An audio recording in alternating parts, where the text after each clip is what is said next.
인생에서 가장 중요한 선택이 있다면 어떤 결정을 해야 후회하지 않을지 고민하셨던 적이 있으신가요?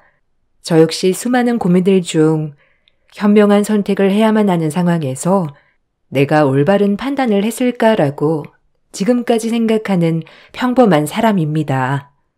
안녕하세요. 저는 분당에 거주하고 있는 30대 여자입니다. 제가 지금 들려드릴 얘기는 제가 겪은 사연이에요. 항상 이랬으면 어땠을까, 저랬으면 어땠을까라고 늘 후회만 해왔는데 지금 들려드릴 얘기는 단 한 번도 후회해 본 적이 없는 이야기죠. 저는 대학교 실시에서 만난 남자친구와 6년의 열애 끝에 결혼에 성공했습니다.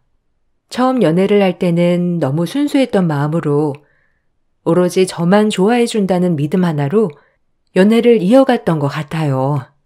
그 사람은 대학교 때 과제는 물론 제가 아프다면 수업 시간에도 나가서 약을 사오곤 했었죠.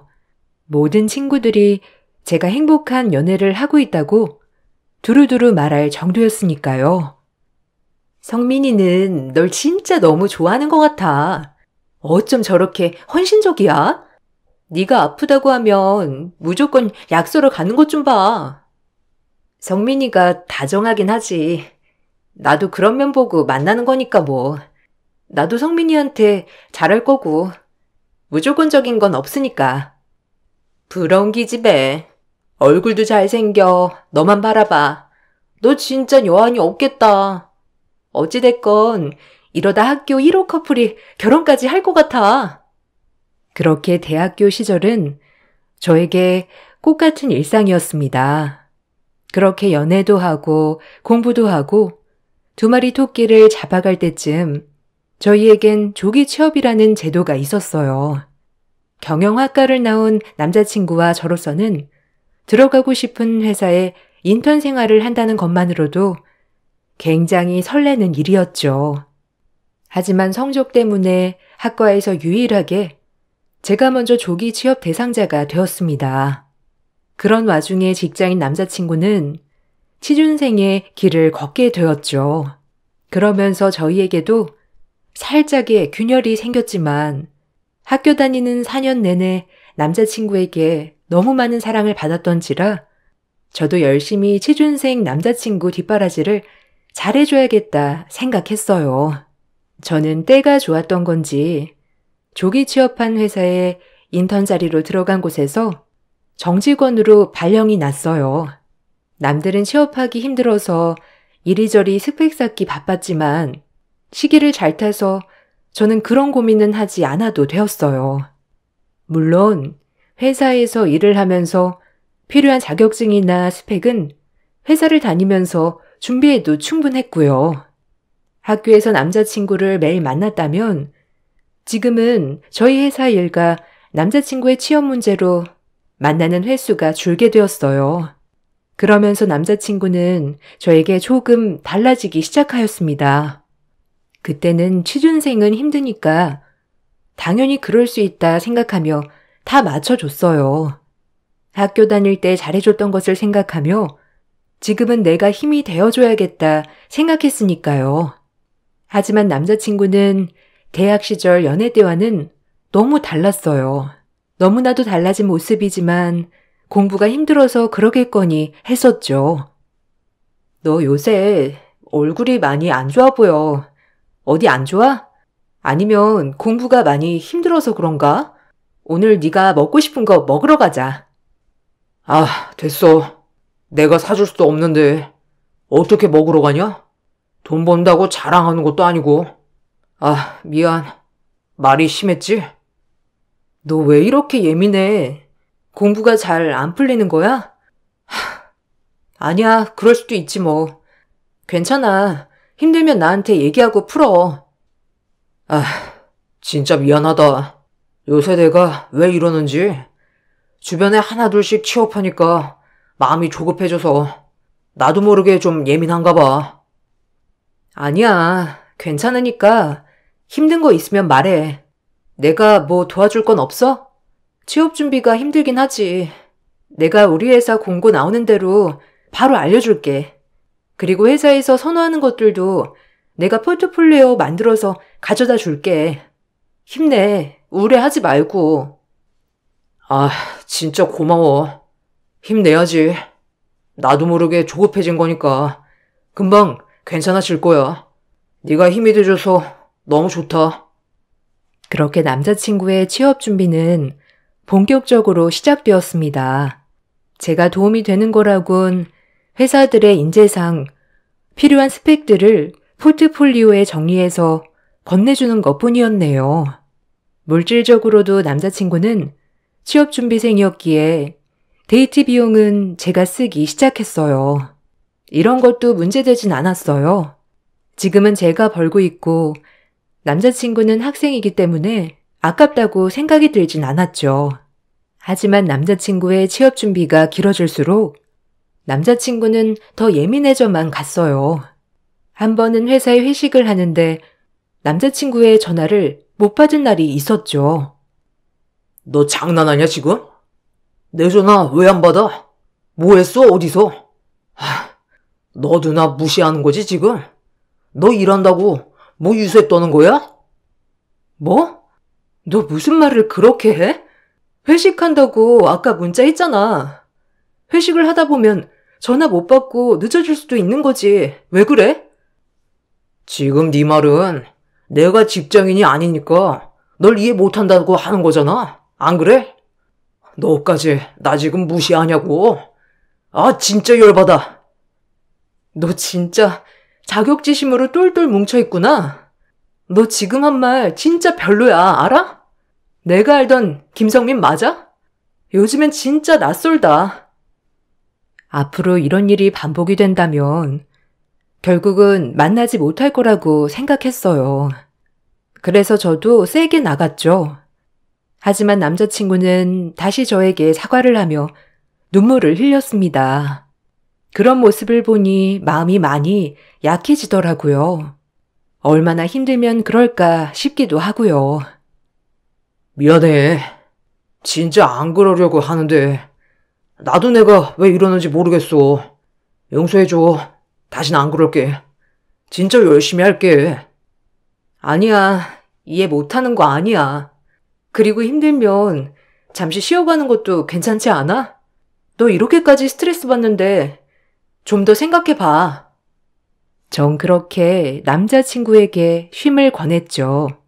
아무래도 취업 준비만 2년을 하다 보니 자격지심도 있고 피폐해진 것도 있어서였어요. 남자친구는 일주일 정도 생각할 시간을 가지고 결정한다고 하더군요. 전 그렇게 남자친구의 연락을 기다리며 일을 했어요. 그렇게 기다리던 일주일이 지나고 남자친구는 저에게 노선을 틀었다고 말을 했어요. 취업을 당장 하지 않겠다고 말이죠. 남자친구 성격이 변덕스러운 면이 없지 않아 있어서 조금은 걱정스럽기도 했어요. 이러다 이것도 안 되고 저것도 안 되는 거 아닌가 말이죠. 나 공무원 준비해보려고? 어차피 취업해도 당장은 좋지만 노후가 보장되어 있는 것도 아니고 평생 직장인 공무원 할까봐. 뭐? 갑자기 공무원? 뭐 되기만 한다면 좋긴 한데 하던 공부랑 좀 다르지 않아? 그럼 몇 년 정도 계획하고 있는데? 1년이야. 딱 1년 안에 승부 볼 거야. 어떻게 해서든지 붙을게. 한 번만 더 믿어줘. 그리고 나 공무원 붙으면 결혼하자. 남자친구가 딱 1년만 공무원 준비를 해보겠다고 했어요. 말릴 수도 없었고 워낙 결의에 차 있는 듯이 얘기를 했기 때문에 한 번만 믿어보기로 했어요. 그리고 저는 남자친구가 공부만 하는 동안 뒷바라지를 했습니다. 저는 그동안 회사에서 성과를 많이 내어 최연소 대리라는 직급을 달게 되었죠. 축하를 받고 싶었지만 남자친구가 지금은 예민한 시기이니 당연한 축하조차도 바라지 않았어요. 그렇게 1년 동안 남자친구의 공부가 시작되었습니다. 취준생 때와는 다르게 남자친구는 공부를 더 열심히 하는 것 같았죠. 남자친구와 연애를 하면서 제가 뒷바라지하고 있는 것을 예비 시어머니께서 아셨기 때문에 저에게 한없이 잘해 주셨습니다. 그런 모습에 저도 남자친구가 시험에 합격해서 결혼을 한다면 결혼 생활을 잘 이어나갈 수 있겠다 싶었어요. 아유, 우리 채린이 덕분에 성민이가 공부를 더 열심히 하는 것 같아. 채린이 없었으면 어쩔 뻔했냐?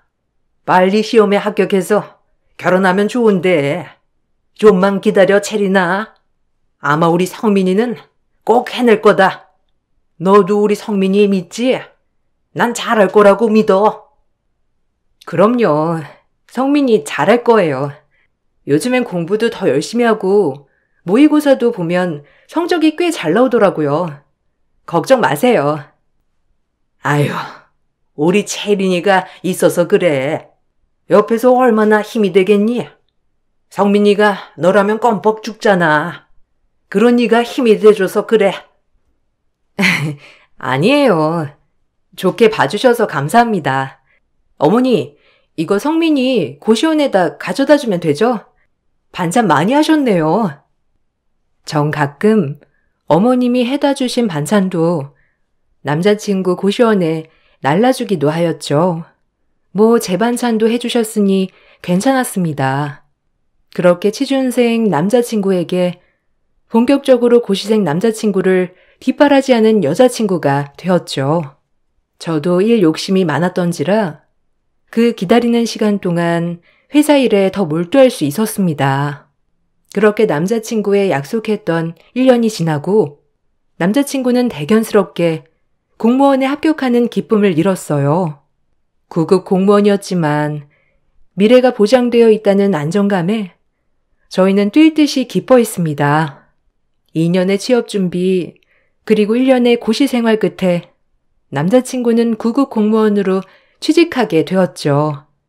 그렇게 저희의 파란만장했던 연애는 끝이 났습니다.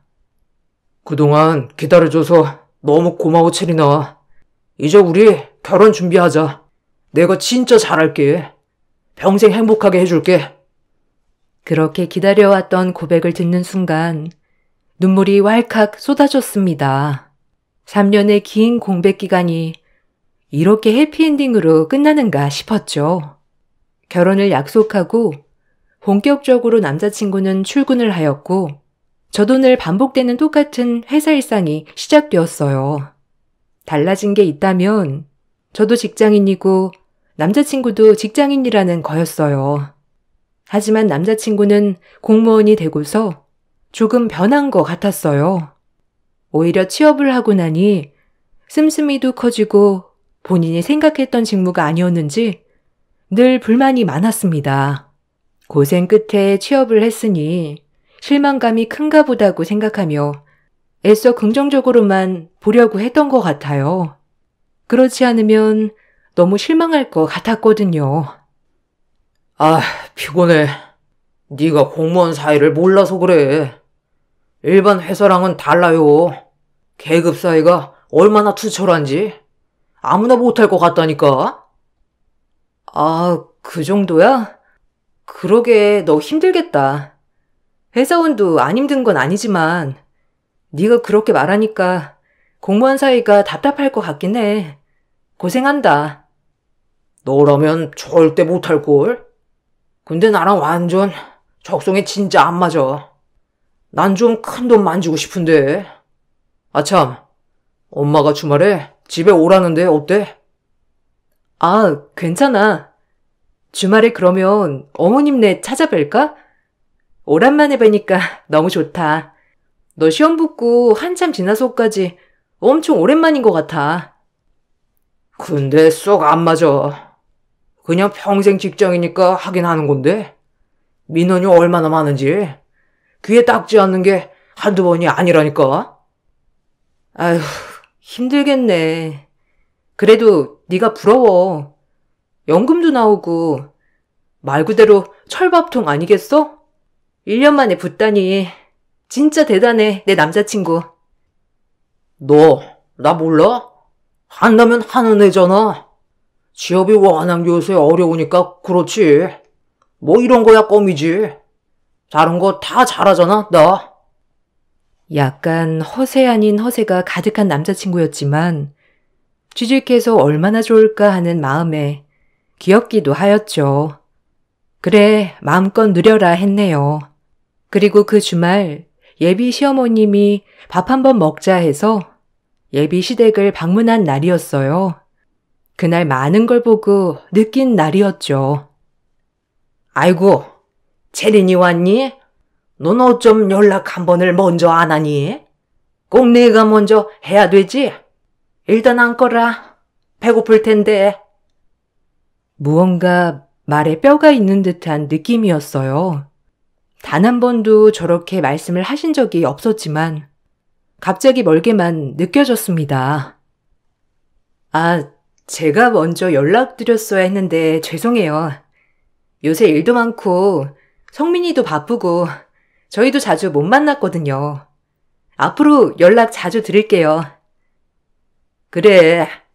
아니, 우리 성민이가 공무원이 됐잖아. 내가 어디 가서 다 자랑하면 아주 아줌마들이 난리야.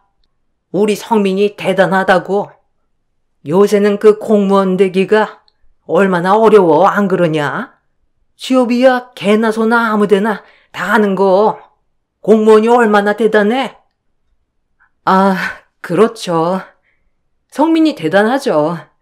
1년 만에 시험에 붙고 저도 대단하다고 생각하고 있었어요.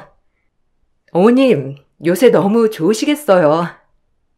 그럼 아주 살맛나. 아니, 어제는 찜질방에 갔는데 우리 성민이 중매자리 들어온 거 있지? 아유, 선생이라나 뭐라나. 순간 중매라는 말에 제 귀를 의심했습니다. 저 이야기를 왜 하는지도 모르겠고 한 번도 들어보지 못한 톤이라 너무 당황스러웠어요. 네? 중매요? 아, 성민이 인기 많네요. 아니, 공무원 되어서 동네에서 인기스타 된 거 아니에요? 곤란한데. 억지로 어머님께 장단 맞춰 웃어 보였지만 기분은 너무 나빴습니다. 아들이나 엄마나 공무원에 아주 심취해 있었구나 생각했죠. 아유, 근데 내가 뭐 결혼할 사람이 있다고는 했지 뭐. 참 아까운 자리였는데 말이야. 성민이가 인물도 좋잖니. 아휴, 엄마 그만해. 뭘 또? 하긴 아니. 동사무소에서도 여직원들이 좀 내의식 가는 것 같단 말이지. 취업하니 확 달라. 두 모자가 쌍으로 제 속을 긁어 놓았습니다. 어머님은 그렇다 치고 남자친구마저 저런 식으로 얘기하니 당장이라도 집에 가고 싶어졌죠. 꾸역꾸역 집에 간다는 말을 참으며 저녁을 먹고 나오는 길 남자친구와 대판 싸웠어요. 오늘 있던 언행에 대해 불쾌하다고 말했죠. 오늘 뭐야? 너희 어머님이랑 너랑 아니 사람 앉혀놓고 중매가 어쨌느니 여직원들이 어쨌느니 나 왜 초대한 거야? 일부러 들으라고? 아니 뭘 그런 거 가지고 화를 내? 그냥 엄마는 좋아서 그런 건데 결혼할 사람이 있다고 말했잖아. 아, 왜 이렇게 예민해? 내가 예민해? 아니 태도에 문제 아니야? 사람 앉혀놓고 너 우리 엄마가 너 취준생 때 앉혀놓고 채린이 선 들어왔느니 하면 좋아? 그거랑 이거랑 같냐? 하여튼 예민해서 뭐 기분 나빴다니까. 일단 사과는 하는데 너도 예민한 거 좀 고쳐. 그거 사람 되게 피곤해. 순간 너무 어이가 없었지만 계속되면 싸움이 될 것 같아 참았습니다. 그리고 저희는 약속했던 결혼 준비를 해나갔죠. 결혼을 준비하며 가장 먼저 상견례를 진행하게 되었어요. 상견례를 진행하면서 또 한 번 남자친구와 남자친구 어머님께 실망을 크게 했었고요. 아유, 그래도 우리 성민이가 이렇게 시험에 떡하니 합격해서 결혼을 한다고 인사를 놓니 얼마나 든든한지 사도는 좋으시겠어요. 아유, 그럼요. 내가 우리 아들 좋은 선자리 다 마다하고 재린이한테 보내는 거잖아요. 뭐 의리가 있으니까. 네? 성민이가 인물도 좋고 아무래도 훤칠하니 여자들이 좋아할 스타일이긴 하죠. 그래도 우리 채린이도 뭐 어디 가서 빠지지 않는걸요. 어머, 여자는 나이 들면 그래도 끝이더라고요. 남자는 나이 들면 중년의 멋이라는 게 있는데 여자는 또 아니더라고요. 저희 엄마는 말이 없으셨죠. 아니, 참으셨어요. 좋은 자리에서 언성을 높이면 혹시나 딸의 결혼에 지장이 될까 화를 참는 게 보였습니다. 예단 목록 정해주시면 준비하겠습니다. 그리고 날짜는 성민이랑 채린이가 좋은 날로 정해서 하는 걸로 할까요? 아유, 목록을 어떻게 전해야 하나 제가 아무래도 생각해봤는데 우리 성민이는 국민 사위잖아요. 남들 다 원하는 공무원. 그래서 아무래도 예단은 좀 욕심이 나더라고요. 사돈, 제가 성민이 통해서 목록을 짜고 전달해 드릴게요. 아무래도 신중해야 하니. 어이가 없었어요. 남자친구네 형편도 평범했고 저희 결혼에 뭐 하나 보태주시지 못할 형편이었거든요. 그런데 아들 가지고 장사하는 느낌이 들어 기분이 너무 나빴습니다. 화장실 들어갈 때 다르고 나올 때 다르다더니 딱 그 짝이었죠. 그리고 상견례가 끝이 나고 애써 엄마는 기분 나쁜 티를 내지 않으셨지만 제가 다 죄송했어요. 그래서 엄마에게 먼저 말을 꺼냈습니다. 성민이네가 원래 안 그러는데 취업 되게 오랜만에 했잖아. 그래서 들떠서 그래. 그냥 엄마가 이해해줘. 뭐 계속 그런 건 아니니까. 이해해야지 어떡하겠니. 참나. 구급 공무원 그게 뭐라고. 쥐꼬리만한 월급에. 기가 막혀서 내가 진짜. 너랑 성민이랑 그동안 만나온 살만 아니면 당장 헤어지라고 했어. 그 사돈 될 자리가 영 아니다. 결혼하고까지 그러면 진짜 피곤한데 어쩐다니? 아니야. 그래도 따로 만날 땐 되게 잘해주셔. 그러니까 엄마 너무 그런 걱정하지 마. 그리고 성민이 성품 알잖아. 그렇게 엄마 기분을 풀어드리고 저희는 본격 결혼을 준비했어요. 그리고 무사히 결혼식을 치렀습니다. 결혼을 하고 나서 대학교 시절처럼 싸울 일이 없다고 생각했어요. 하지만 그건 저의 착각이었죠. 어느덧 제가 회사에서 과장으로 승진을 하였어요. 대리로 승진했을 때는 남자친구가 한참 취업 준비 중이어서 말은 못했지만 이번엔 남편에게 축하받고 싶었어요. 자기야, 나 과장으로 승진했어. 최연소 과장이래. 우리 오늘 일 끝나고 파티할까? 맛있는 거 먹으러 가자.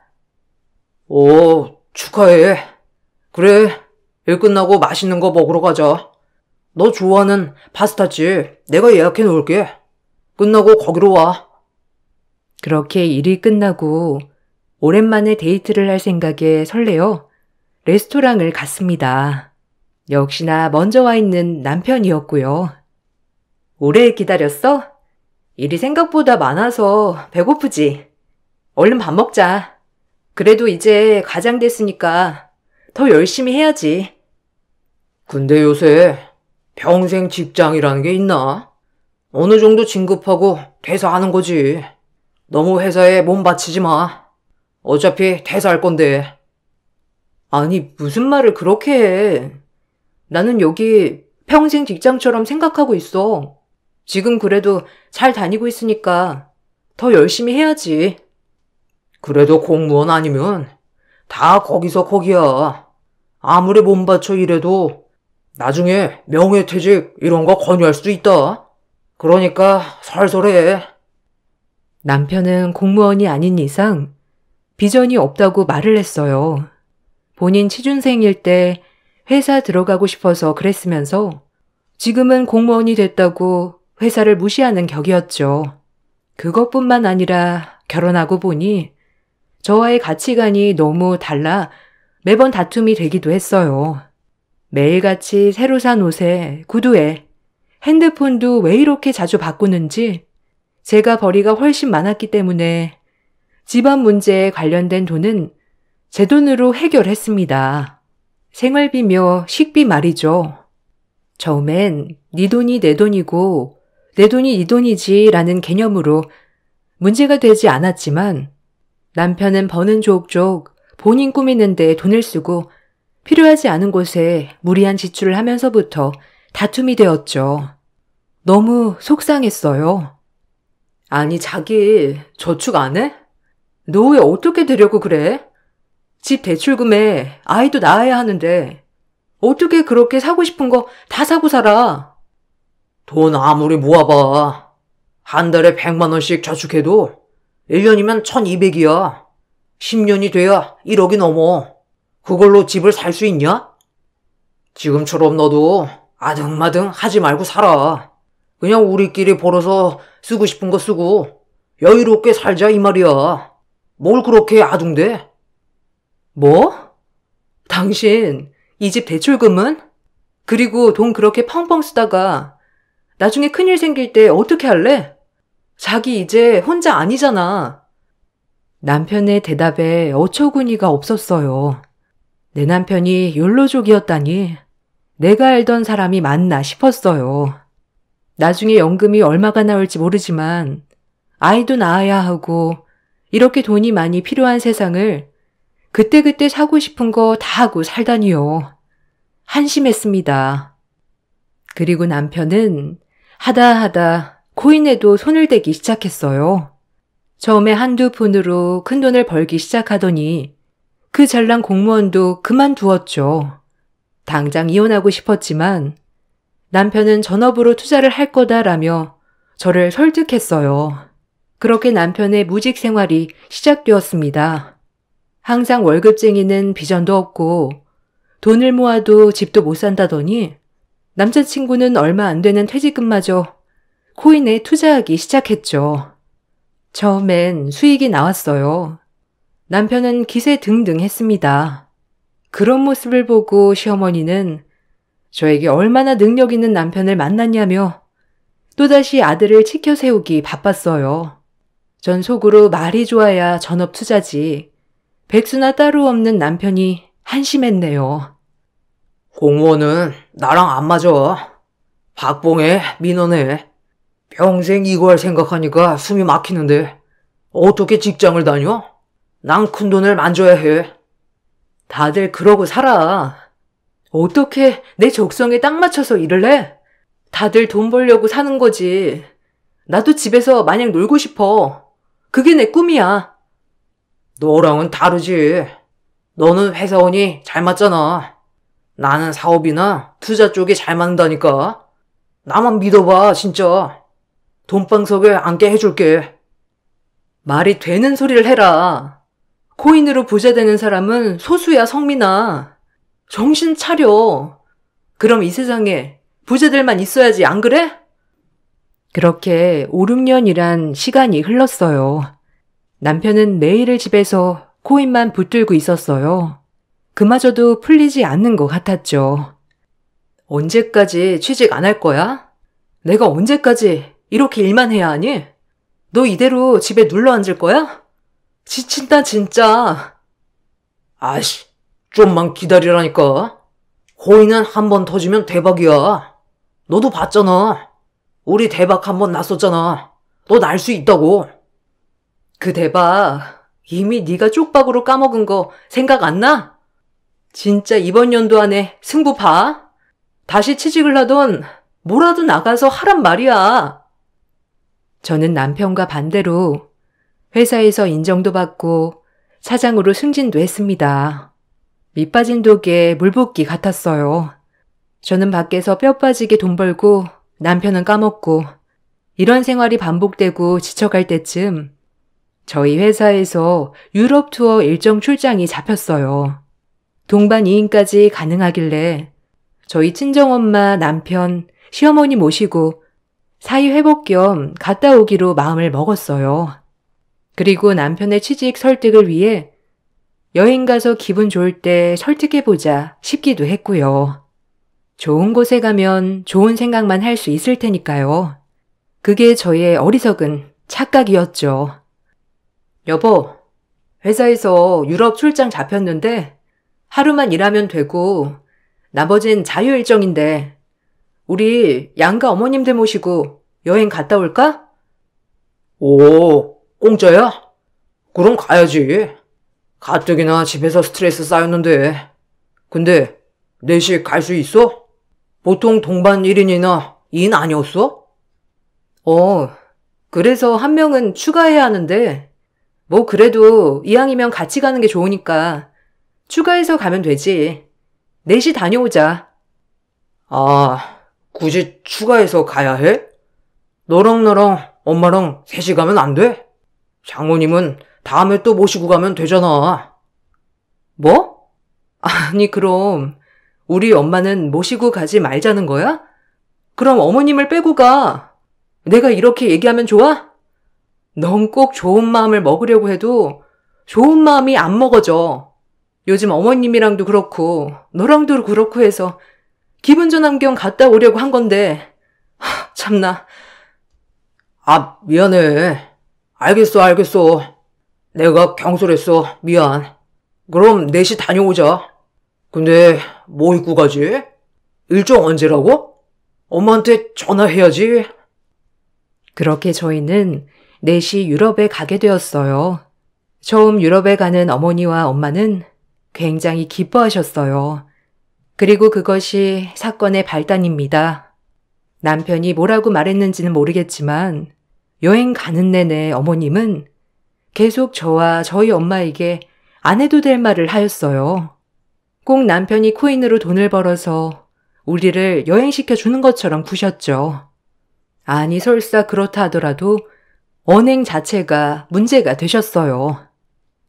아니, 사돈. 얼마나 좋으셔요. 우리 성민이 덕에 이런 호사를 다 누려보시고 원래 우리 셋만 가는 건데 사돈도 껴준 거예요. 얼마나 좋아요. 사위 잘 둔 덕에 이런 호사를 누리시네. 인물이 빠지나 성격이 흠이 있나. 재린이 얼마나 시집 잘 왔어요. 애가 가정적이고. 그러게요. 저까지 이런 구경을 다 시켜주고. 아유, 너무 좋네요. 절경도 그렇고. 아유, 풍경 멋있다. 전 시어머니 말이 매우 거슬렸지만 그래도 아들 하나 있는 거 기라도 살려주고 싶나 보다 했어요.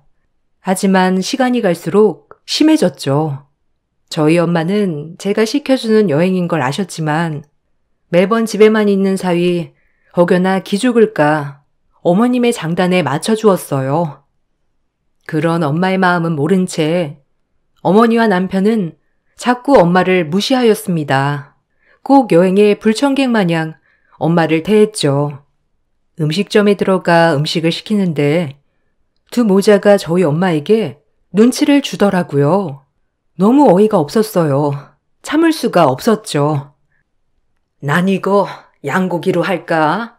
뭐가 맛있으려나? 이런 데는 처음 와봐가지고 뭘 골라야 하지? 재린아, 뭐가 맛있니? 어머, 사돈, 양고기는 너무 비싸다. 우리 아들 힘들게 돈 버는데 눈치가 좀 있으셔야지. 남의 아들 덕에 아주 인생 편네요. 네? 아니 사돈, 무슨 말씀을 그렇게 하세요? 저희 딸도 나가서 힘들게 벌고 있는데 그래도 그건 좀 아닌 것 같네요. 아, 그래요, 장모님. 이 돈 벌려면 저 앉아서 진짜 얼마나 클릭해야 하는데 그냥 닭고기로 통일하죠. 엄마도 괜찮지?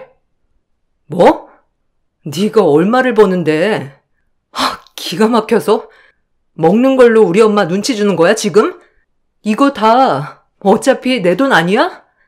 너 그렇게 능력 있으면 너희 엄마랑 알아서 와. 이 티켓은 찢어버릴 거고 나랑 엄마는 먼저 갈 거니까. 어머니, 그 잘난 6년째 무직인 아드님이랑 알아서 한국 오세요. 전 갑니다. 그리고 한국 가면 이혼해. 너랑 도저히 못 살겠다. 넌 갱생 불가야. 뭐? 너 어디서 그런 막말을 하니? 알아서 오라고? 아니, 티켓은 줘야지. 참나, 내가 이러고 가만히 있을 줄 알아? 우리 아들 공무원도 했던 애야. 뭐든 잘할 수 있다고. 너 아주 후회할 거야, 지금 이 행동. 그 많은 중매 다 거절하고 결혼시켰더니만. 지금이라도 중매시켜서 결혼시키세요. 엄마, 가자. 일어나. 더 이상 상종할 필요 없어. 그럼 이혼 서류 준비되면 연락할게. 그렇게 저와 엄마는 자리를 박차고 호텔로와 짐을 찾아 다른 숙소로 옮겼어요. 엄마에겐 그동안에 있었던 얘기들을 해주고 깔끔히 이혼한다고 얘기했죠. 그리고 죄송하다고도 했네요. 엄마는 너무 잘했다고 오히려 기운을 북돋아 주셨어요.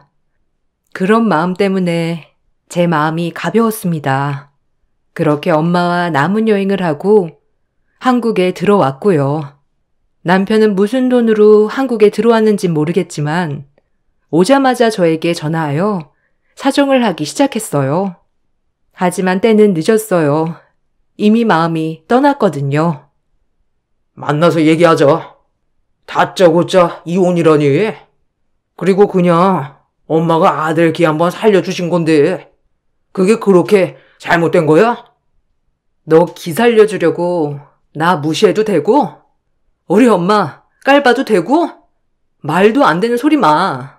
나 진짜 100번도 넘게 참았어. 너랑 결혼하는 게 아니었어. 무능력하면 인성이라도 훌륭해야지.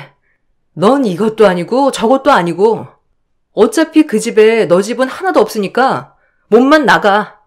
그냥 너 집 빼면 들어갈 거니까. 그리고 너 그렇게 사랑하는 어머님네 가서 수발 받으며 전업 투자해. 하고 전화를 끊어버렸네요. 그렇게 저의 연애 시절부터 결혼 생활까지 사랑했던 한 남자와의 마침표를 찍었습니다. 어머님은 회사도 찾아오고 전화도 하면서 이제서야 미안하다며 한 번만 용서해달라고 하셨죠. 하지만 어머님은 또다시 사태가 뒤바뀌면 금세 변할 사람이라는 것도 알아서 크게 와닿지가 않았어요. 제 인생에서 쉽지 않았던 선택 이혼을 해보고 느낀 점은 진작 나버릴 걸이라는 생각이 많이 들었어요.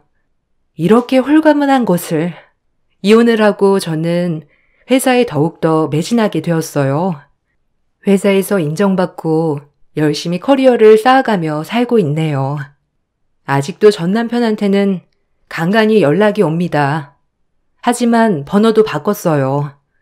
동문회에 나가면 남편은 아직도 코인에 정신 못 차리는 것 같았고요. 동문들도 오히려 걱정을 하는 눈치더라고요. 그중 친한 동문은 말했죠. 너 성민이랑 이혼하길 잘했어. 코인 그것도 도박이야. 성민이가 어쩌다 그렇게 됐는지.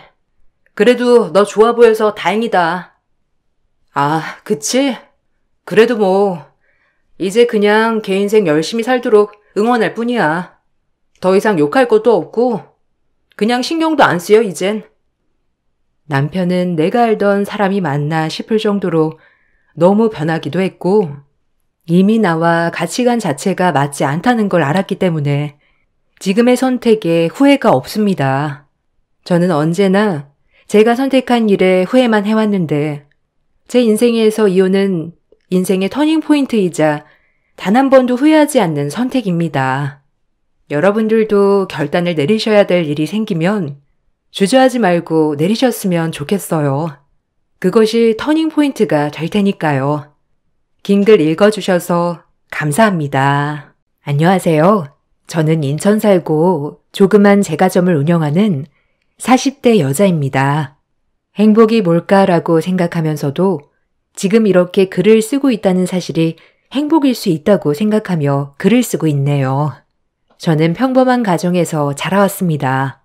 아버지는 대기업에 다니는 착실한 회사원이었고 어머니는 평범한 주부였죠.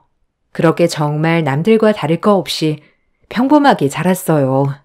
시간이 흘러서 초등학교, 중학교, 고등학교까지 무사히 가게 되었고 대학교를 갈 때 무슨 과를 갈까 아주 고민이 많았어요.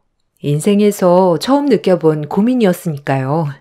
딱히 뭘 잘하지도 못하지도 않은 저였기에 대학교의 과를 선택하는 건 매우 어려웠습니다. 그때는 이 과를 가면 무조건 평생 이 길로만 가야 한다는 고정관념이 있었으니까요. 공부만 잘해서 좋은 학교에 합격만 하자라고 생각했었는데 막상 과를 선택하려니 너무 큰 고민이었죠.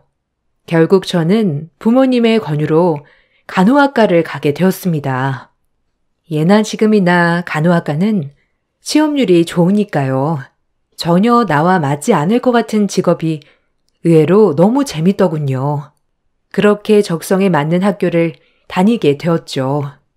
시간이 흘러 저는 과 탑으로 졸업하게 되었고 국내 빅5 병원에 간호사로서 첫 신입 출근을 하였어요. 취업은 학교 생활과는 차원이 달랐죠. 학교에서는 교수님과 공부만 열심히 잘해내면 됐던 반면 지금은 선배들 눈치도 봐야 하고 잘해도 혼나고 못하면 더 혼나는 일상이었죠. 그렇게 지친 일상을 보냈습니다. 그때는 과연 이 길이 나의 길이 맞나 싶을 정도였죠. 하지만 일하면서 저에게 한 줌의 빗줄기 같은 것이 생겼습니다. 그건 바로 직장에서 만난 인턴 의사와 사랑에 빠진 것이었어요.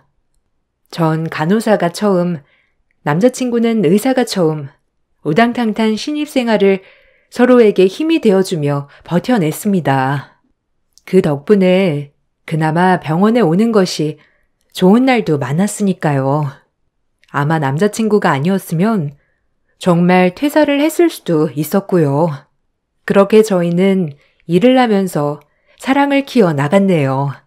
가지 않을 것 같은 시간이 가고 저도 어엿한 중간연차 간호사가 되었고 남자친구는 인턴과 레지던트를 거쳐 전문의가 되었어요. 그리고 선배가 개원한 병원에 페이닥터로 취직을 하게 되었죠. 더 이상 같은 곳에 근무하지는 않았지만 그래도 서로에게 힘이 돼주는 존재 또한 여전했네요. 20대 후반이 되자 제 친구들은 슬슬 결혼을 하기 시작했어요. 친구들을 만나면 죄다 결혼 얘기뿐이었고 저한테도 역시나 돌아오는 질문은 결혼 언제 하냐는 내용이었네요. 준이야, 너 결혼 안 해? 남자친구랑 만난 지 오래되지 않았어? 너 대학 졸업하고 얼마 뒤부터 바로 만난 거니까. 아, 아직은 결혼 생각은 없어. 뭐 요즘엔 늦게 가는 추세이기도 하고. 정말 결혼 축하해. 우리 친구들 중에 네가 제일 먼저 가는 거지? 그치. 너도 얼른 가. 30 넘으면 눈만 높아진다. 지금 네 남자친구 능력 있을 때 얼른 잡아. 부모님도 은근 바라실걸? 에이, 우리 부모님은 안 그러셔. 결혼이 무슨 하고 싶다고 밀어붙여야 하는 것도 아니고 천천히 생각해 봐야지. 안 그래, 오히려. 너 진짜 빨리 잡아야 한다. 네 남자친구 훈남이지, 의사지. 게다가 친절하지. 결혼하면 얼마나 잘해줄 거야. 무조건 결혼 밀어붙여. 혹시 남자친구가 결혼 미루는 거야? 그건 아니지? 너보다 연상이니까 아무래도 진짜 결혼할 여자를 찾는 걸 수도 있어. 너랑은 연애만 하고. 그러니까 그런 생각 들기 전에 얼른 잡아버려. 알겠지? 준이가 주는 청첩장 받고 싶다. 아, 그래 뭐. 결혼을 한다면 지금 남자친구랑은 생각하고 싶긴 한데 아직은 좀 이른 것 같아서 좋은 소식 있으면 들려줄게. 주변에서 오히려 제 결혼에 대해 왈가왈부하기 시작했네요. 아무래도 저에게 빨리 남자친구를 잡아야 한다는 둥, 얼른 결혼을 해야 한다는 둥 보채기 시작했어요. 전 이런 것들이 점점 스트레스가 되기 시작하였고요. 이 시기에 저는 뭐가 그렇게 마음이 급했는지, 남들 다 하는 결혼이라 그랬는지 결혼에 점점 목을 매게 되었어요. 지금 생각하면 참 한심하죠. 그렇게 친구들을 만나고 올 때면 저는 한껏 스트레스를 받아 남자친구에게 표출하기도 하였죠. 그런 남자친구는 그래도 저를 감싸 안아 주었습니다. 그렇게 저희는 남들의 시선에 구애받지 않고 꿋꿋하게 연애를 이어나가기 시작했어요. 조금 더 시간이 흘러 본격적으로 남자친구 입에서도 결혼 얘기가 나왔죠. 기뻤습니다. 그래도 결혼 얘기를 먼저 저에게 해주니 고마웠기도 하고요. 내심 한편으론 친구들 말처럼 남자친구가 정말 결혼을 다른 사람과 하고 싶어 할 수도 있겠다고 생각이 들기도 했었거든요. 그런 불안감을 떨쳐주고 결혼 준비를 진행해 나갔죠. 저희 부모님은 남자친구를 너무 좋아하셨어요. 직업도 마음에 들어 하셨고 훈훈하고 누구에게나 다정한 사람이었거든요. 뿌듯했습니다. 제 선택이 옳은 것 같았거든요. 어머, 반가워요. 우리 딸한테 얘기는 많이 들었는데 이렇게 보니까 너무 좋네요. 그럼 언제쯤 결혼 생각하고 있어요? 이번 연도 안에 늦지 않게 결혼 준비해 보려고 해요. 저도 내년이면 34살이고 그 전에 하고 싶어서요. 부모님도 준이 많이 보고 싶어 하시고. 아이고, 시원시원하구만. 그럼 날짜는 준이랑 상의해서 정하면 되고 앞으로 자주 놀러 오게나. 딸이 하나라 아들 생긴 것 같아 기분이 너무 좋네. 하나뿐인 딸 듬직한 사이 만나 결혼한다고 하는 것도 너무 좋고. 여보, 그 술 좀 내와. 오늘 잔치 한번 하자. 아유, 좋게 봐주셔서 너무 감사합니다. 저도 준이한테만 들었는데 아버님 어머님도 성격 너무 좋으세요. 제가 더 감사하죠. 그렇게 저희 집은 남자친구를 좋게 본 덕분에 일사천리로 일이 진행되어 갔습니다. 이제 남자친구네 부모님을 찾아뵙는 일만 남았죠. 남자친구네 집에 가기 전에 엄청 긴장했어요. 그 전에 친구들이 의사는 다를 거다. 아마 그 집에서도 스펙 좋은 여자를 원할 거다 등등 말이 많았기 때문에 더 긴장했을지도 모르죠. 그렇게 남자친구 집에 방문했을 때 정말 생각보다 다른 분위기에 놀랐습니다. 어머, 반가워요. 내가 얼마나 기다렸는지 몰라. 우리 서준이 일만 할 줄 알지? 뭐 도통 얘기를 해야 말이지. 네, 안녕하세요. 처음 뵙겠습니다. 서준 씨한테 말씀 많이 들었어요. 서준 씨 말대로 인상이 너무 좋으세요. 아휴, 애 아빠 일찍 죽고 내가 서준이 키우는데 진짜 많이 고생했거든. 그래도 이렇게 잘 커줘서 결혼까지 한다고 하니까 애 아빠 볼 면목이 생기네. 고마워요. 우리 서준이랑 결혼해준다고 해서 내가 아가씨한테 바라는 건 딱 하나밖에 없어요. 우리 서준이가 독자거든. 꼭 아들 하나만 낳아줘요. 이거 말고는 전혀 바라는 게 없어. 아휴, 내가 너무 앞서갔나? 에이, 엄마. 무슨 말을 그렇게 해요. 준이한테 너무 부담이지. 아직 결혼 준비도 하기 전에 도망가겠다. 네?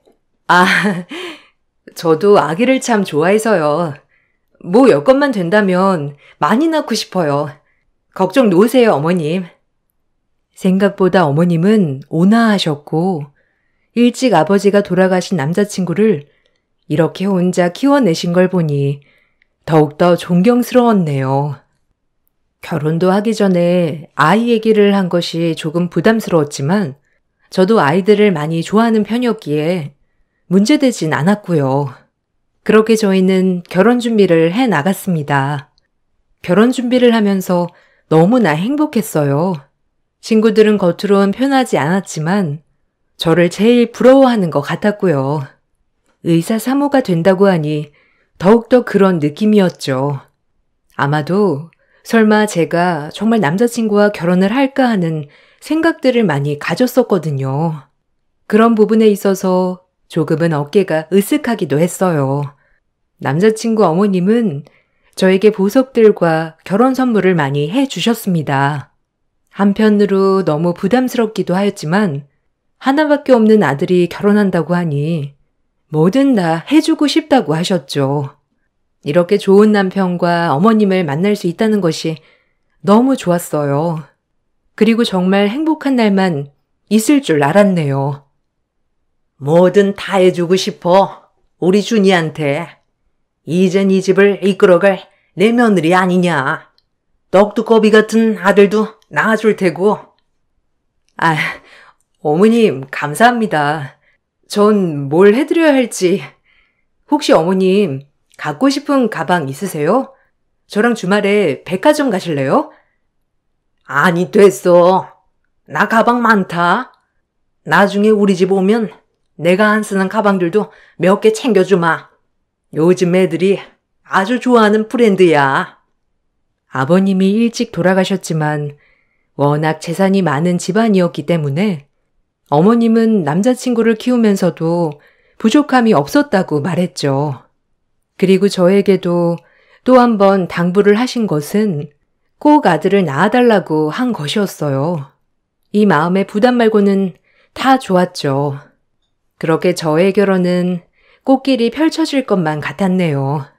아니, 그렇게 생각했었죠. 결혼식이 시작되었고 행복한 결혼식을 올렸어요. 그리고 저의 헬게이트의 문이 열렸습니다. 결혼을 하고 시어머니는 무조건적으로 아기를 원하셨기 때문에 휴직을 권하셨죠. 예, 병원에서 3교대 하는 거 힘들지 않니? 아무래도 신체적으로 밸런스가 깨지면 아기 갖는 것도 힘들어질 텐데. 에이, 안 그래요. 저희 병원 간호사들 임신하고도 다니는 친구들도 많고 지금 하고 있는 부서가 그렇게 힘든 부서가 아니라서 어머님 걱정하실 필요 없으세요. 제가 꼭 어머님 좋아하는 손주 안겨드릴게요. 그러니까 걱정 붙들어 매세요. 아이, 그렇다면야 다행인데. 난 아무래도 일하면서 아이 갖는 게 좀 걸린다. 그것도 3교대를 하니까 말이야. 어머님이 걱정하셨지만 남편도 저도 휴직을 원하지 않았기에 저는 계속 일을 다니기로 결정하였습니다. 일은 힘들었지만 바로 전업주부로 살고 싶진 않았거든요. 결혼 후 일을 그만둔다고 생각해 본 적도 없었고 그래서 일과 살림을 병행해 나갔죠. 남편은 병원이 끝나고 집에 와 집안일도 많이 도와주고 있었기 때문에 저와 크게 부딪히는 일이 없었어요. 오히려 저보다 더 깔끔한 성격이라 집을 더 깨끗이 치우는 사람이었죠. 어머님이 좋아하는 아들 손주 하나만 안겨주면 저희는 문제될 게 없는 가족이었어요. 그렇게 결혼한 지 6개월 정도 지났을까요? 시어머니께서는 아이를 보채기 시작했습니다. 저희도 아이를 기다리는 입장이었기에 어머님의 그런 행동들이 많이 부담스러웠죠. 그래도 애초에 원하시던 게 손주였으니 오죽할까 싶었네요. 예, 이번 달도 소식 없니? 아니 너희 혹시 나중에 가지려고 하는 거 아니지? 6개월 정도 됐으면 아기가 들어설 법도 한데. 에이, 어머니. 아직 결혼한 지 6개월밖에 안 되기도 했고 저희도 노력 중이에요. 뭐 생기겠죠. 조금만 더 기다려주세요. 어떤 집은 결혼하자마자 들어선다는데 너무 문제 있는 거 아니냐? 병원에서 검사라도 받아봐야 하는 거 아니야? 네? 아직 젊은데요 뭐. 그리고 1년이 지난 것도 아니고 몇 개월밖에 안 됐는데 검사는 조금 생각해 볼게요. 내가 이래서 일을 그만두라고 했던 거다. 3교대 하면 밤에 나가는 일도 많을 텐데 언제 애가 들어서겠니? 에휴. 어머님은 결혼 전에 비추지 않던 모습들을 종종 비춰 보이곤 하셨죠. 아이 얘기만 나오면 표정도 안 좋아지셨고 저에게 문제가 있는 거 아니냐며 은근슬쩍 검사를 받아볼 것을 권유하기도 하였고요. 기분이 많이 나빴지만 참았어요. 모르고 결혼한 것도 아니니까요. 이번 연도 안까지 기다려보고 서준 씨랑 같이 검사해 볼게요. 그리고 일하는 거랑은 전혀 상관없으니까 안심하세요. 안심하긴. 애가 들어섰어도 벌써 들어섰어야 하는데 6개월이나 지났는데도 깜깜무소식이니 내가 조바심이 나서 그런다. 그리고 서준이는 검사를 왜 받아? 우리 아들은 문제 없다. 너부터 받아봐라. 너 내가 말했지? 난 아들 손주 하나면 된다. 어머님은 저에게 문제가 있는 것이라며 검사를 재촉하셨지만 아직 시기상조 같아 검사를 미뤘습니다. 이게 반복이 되니 어머니와도 고부 갈등이 생겼죠. 철저히 손주 문제 때문에 어머니와 갈등이 빚어졌어요. 어머님이 아이에 집착할수록 저는 남편에게 이야기를 하면서 불만을 토로하는 일이 많아졌죠. 행복할 줄만 알았던 결혼 생활이 점점 기분 나쁜 일로 얼룩져 갔습니다. 어머님, 오늘 또 왔다 가셨어. 나 출근하는 거 정말 싫어하셔. 일하는 것 때문에 애 안 생긴다고. 자기가 말 좀 해주면 안 돼? 아, 엄마 알잖아. 결혼 전부터 손주만 낳아달라고 했던 거. 그냥 그러려니 해. 옛날 분이라 그러셔. 네가 이해하면 안 돼? 오죽하면 내가 자기한테 이런 말을 하겠어. 좀 작작하셔야지. 한 달에 한 번씩 꼬박꼬박 이번 달은 소식 없냐 이러시는데 우리가 무슨 몇 년 된 부부도 아니고 고작 6개월인데 오늘은 나 검사 받아보라고 하셨어. 자기가 옆에서 말 좀 잘해줘. 아, 알겠어. 내가 엄마한테 잘 알아듣게 설명할게. 그러니까 너도 좀 그러려니 해봐. 엄마가 외로우셔서 그런 거니까. 알겠어. 나도 그러려니 둥글게 생각할게. 자기한테 짜증내려고 한 건 아닌데 오늘 어머님이 검사까지 받아보라고 막 화내시니까 나도 모르게 스트레스 받았었나 봐. 자기가 이해해주라. 요즘 일도 그렇고 몸도 지치고 심적으로도 그러네. 알겠다며 저를 토닥여주는 남편을 보고 괜히 화를 냈나 싶어 미안한 마음이 들었어요. 그리고 어머님의 손주 집착은 아들이랑 단둘이 외롭게 살아서 그런 거라며 이해해보려고 했고요. 만약 이번 연도 안에 정말 임신이 되지 않는다면 남편과 난임병원을 꼭 가봐야겠다고 생각했습니다. 그렇게 시간이 흘렀고 결혼한 지 1년이 되었죠. 역시 저희에겐 임신 소식이 들리지 않았네요. 너 조금만 기다려달란 게 벌써 1년이다. 이래도 내가 널 보채는 거냐? 애초에 진작 검사 받아봤으면 얼마나 좋아? 죄송해요, 어머니. 내일 병원 예약이라 가볼 거예요. 저랑 서준 씨 젊으니까 금방 생길 거예요. 좀 기다려주세요, 어머니. 너 일이 문제라니까. 내가 그렇게 3교대 하지 말라고 했는데 고집을 부려서 너 아주 사람 화나게 하는 것도 가지가지다. 일이랑은 상관없어요, 어머니. 저희 병원 직원들, 임신한 직원들도 많고요. 그러니까 임신이랑 일은 엮지 말아주세요. 아니, 밤에 집구석에 들어와야 애가 생기지. 밤에 기어나가는데 애가 생기겠냐? 아유, 속 터져. 미련해서야 원. 너 결혼 전엔 안 그러더니 왜 이렇게 미련충이가 됐냐? 내 말 못 알아듣냐? 내가 너한테 많은 거 원한 것도 아니고 고작 임신인데 남들 다 아는 임신 하나 못해서 내 입에서 큰 소리를 나게 만들어? 아유, 열불나 진짜. 내 친구들은 벌써 할미 소리 들어가면서 어찌나 자랑을 하는지. 1년이 돼도 임신이 되지 않자 어머님은 더 큰 소리를 내며 저를 다그쳤어요. 저 역시도 이젠 진짜 병원에 가봐야겠다고 생각했고요. 다음 날이 되어 전 난임병원에 갔습니다. 남편도 무조건 같이 가려고 했지만 스케줄상 저 혼자 가게 되었어요. 약간 남편이 꺼려하기도 했고요.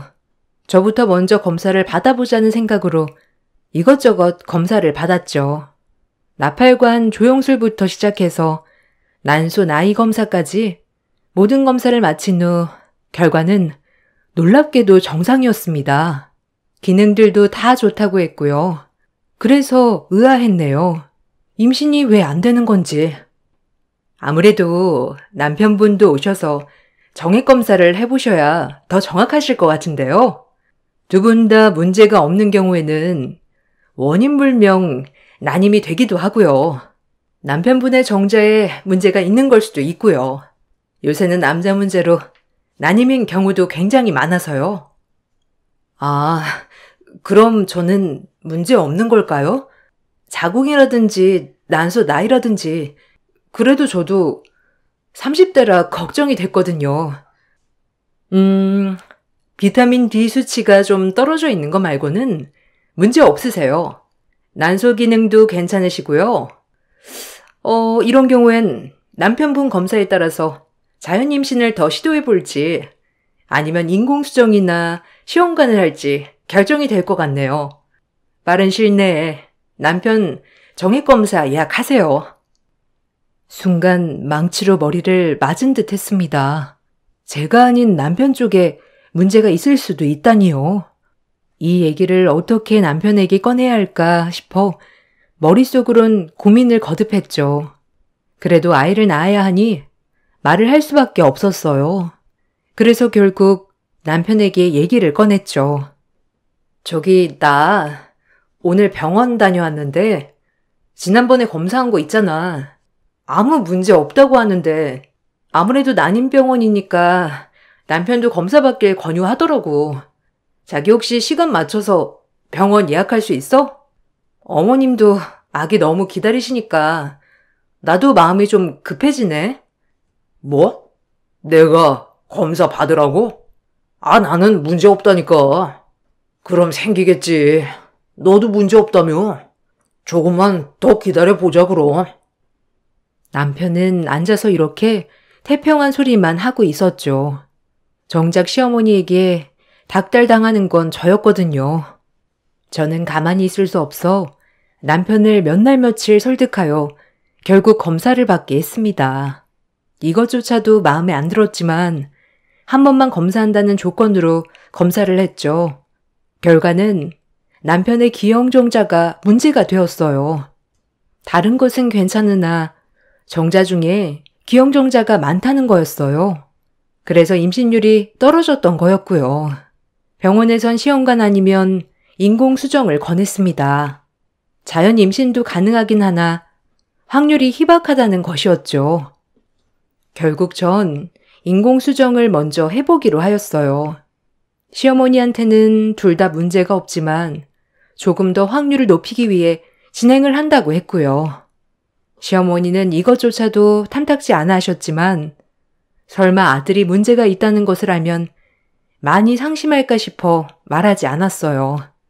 전 그리고 임신에 전념하기 위해 병원을 그만뒀습니다. 그리고 임신에 전념했죠. 총 인공수정 3회, 시험관 12번.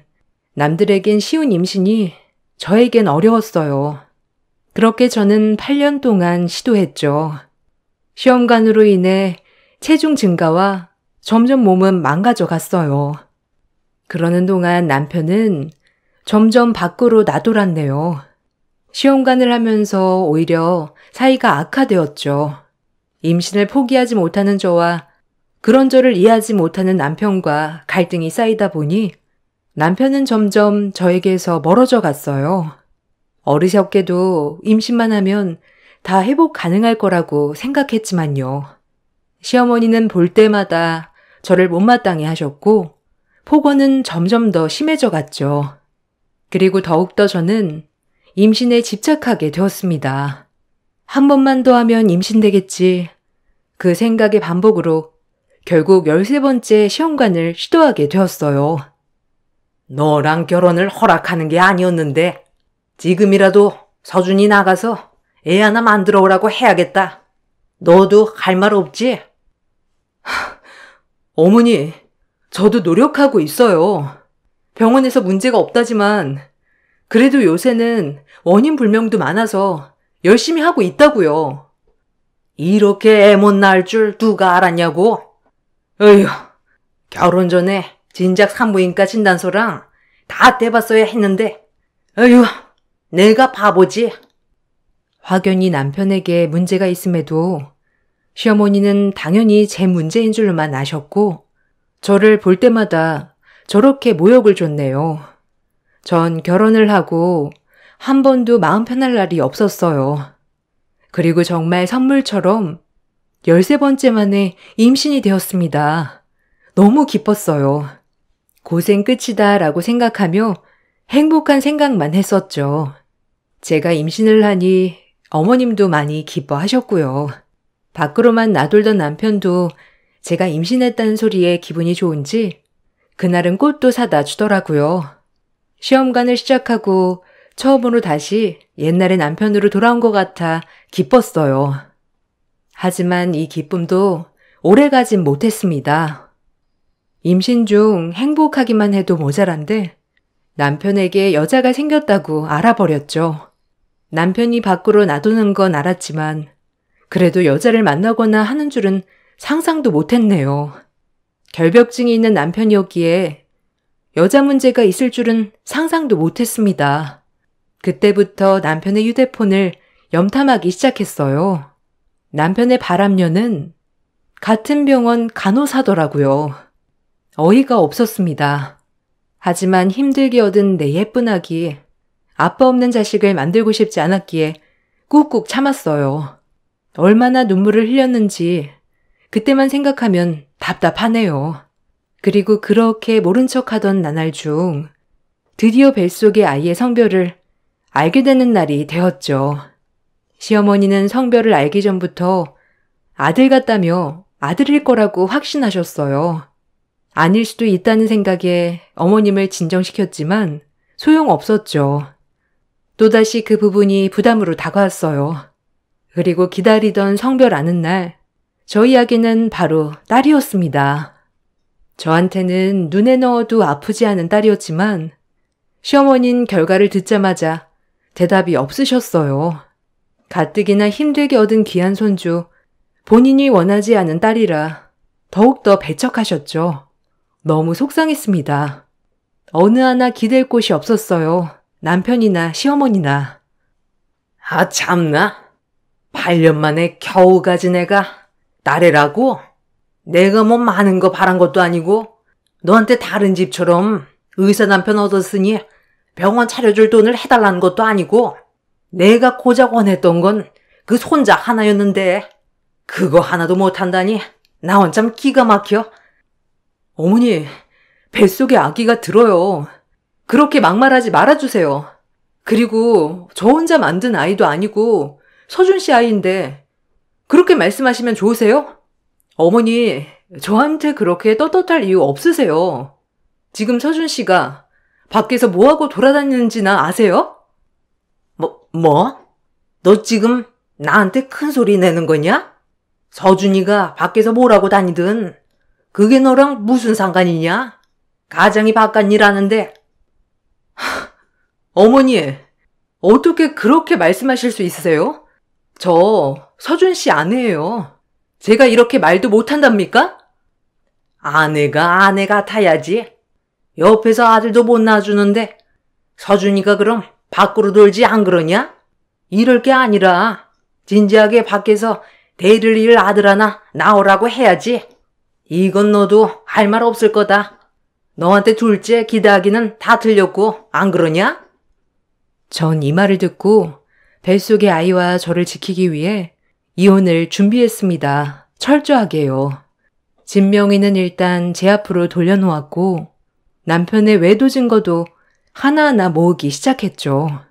처음엔 아빠 없이 어떻게 키우나 했지만 이런 아빠와 할머니 아래서 크는 것보단 부족하지만 엄마의 사랑을 듬뿍 받으며 행복하게 사는 게 나을 것 같았기 때문이에요. 그때부터 저는 시어머니와 남편의 외면에도 철저히 알랑거리며 제 남편 명의로 되어 있는 부동산도 제 앞으로 해놓았어요. 남편은 상간녀에게 얼마나 빠졌는지 제가 뭘 하고 다니는 것조차 관심도 없었네요.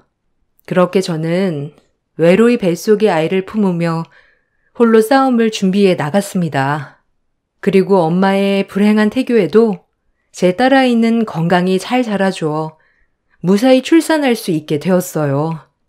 출산 후 조리원을 들어가는 순간에도 시어머니와 남편은 오지 않았습니다. 첫 임신 때 꽃다발 한 번 준 뒤로 어머니께 무슨 소리를 들었는지 저에겐 관심조차 없었네요. 혼자서 이혼을 준비하고 있어서 그런지 슬프지도 않았고요. 그렇게 조리원을 퇴소하고 저희 집에서 저는 몸조리를 하고 있었죠. 역시나 혼자서 아이를 돌보며 몸조리 중이었어요. 그런데 현관 비밀번호 소리가 눌리며 불청객들이 찾아왔어요. 시어머니와 상간녀였습니다.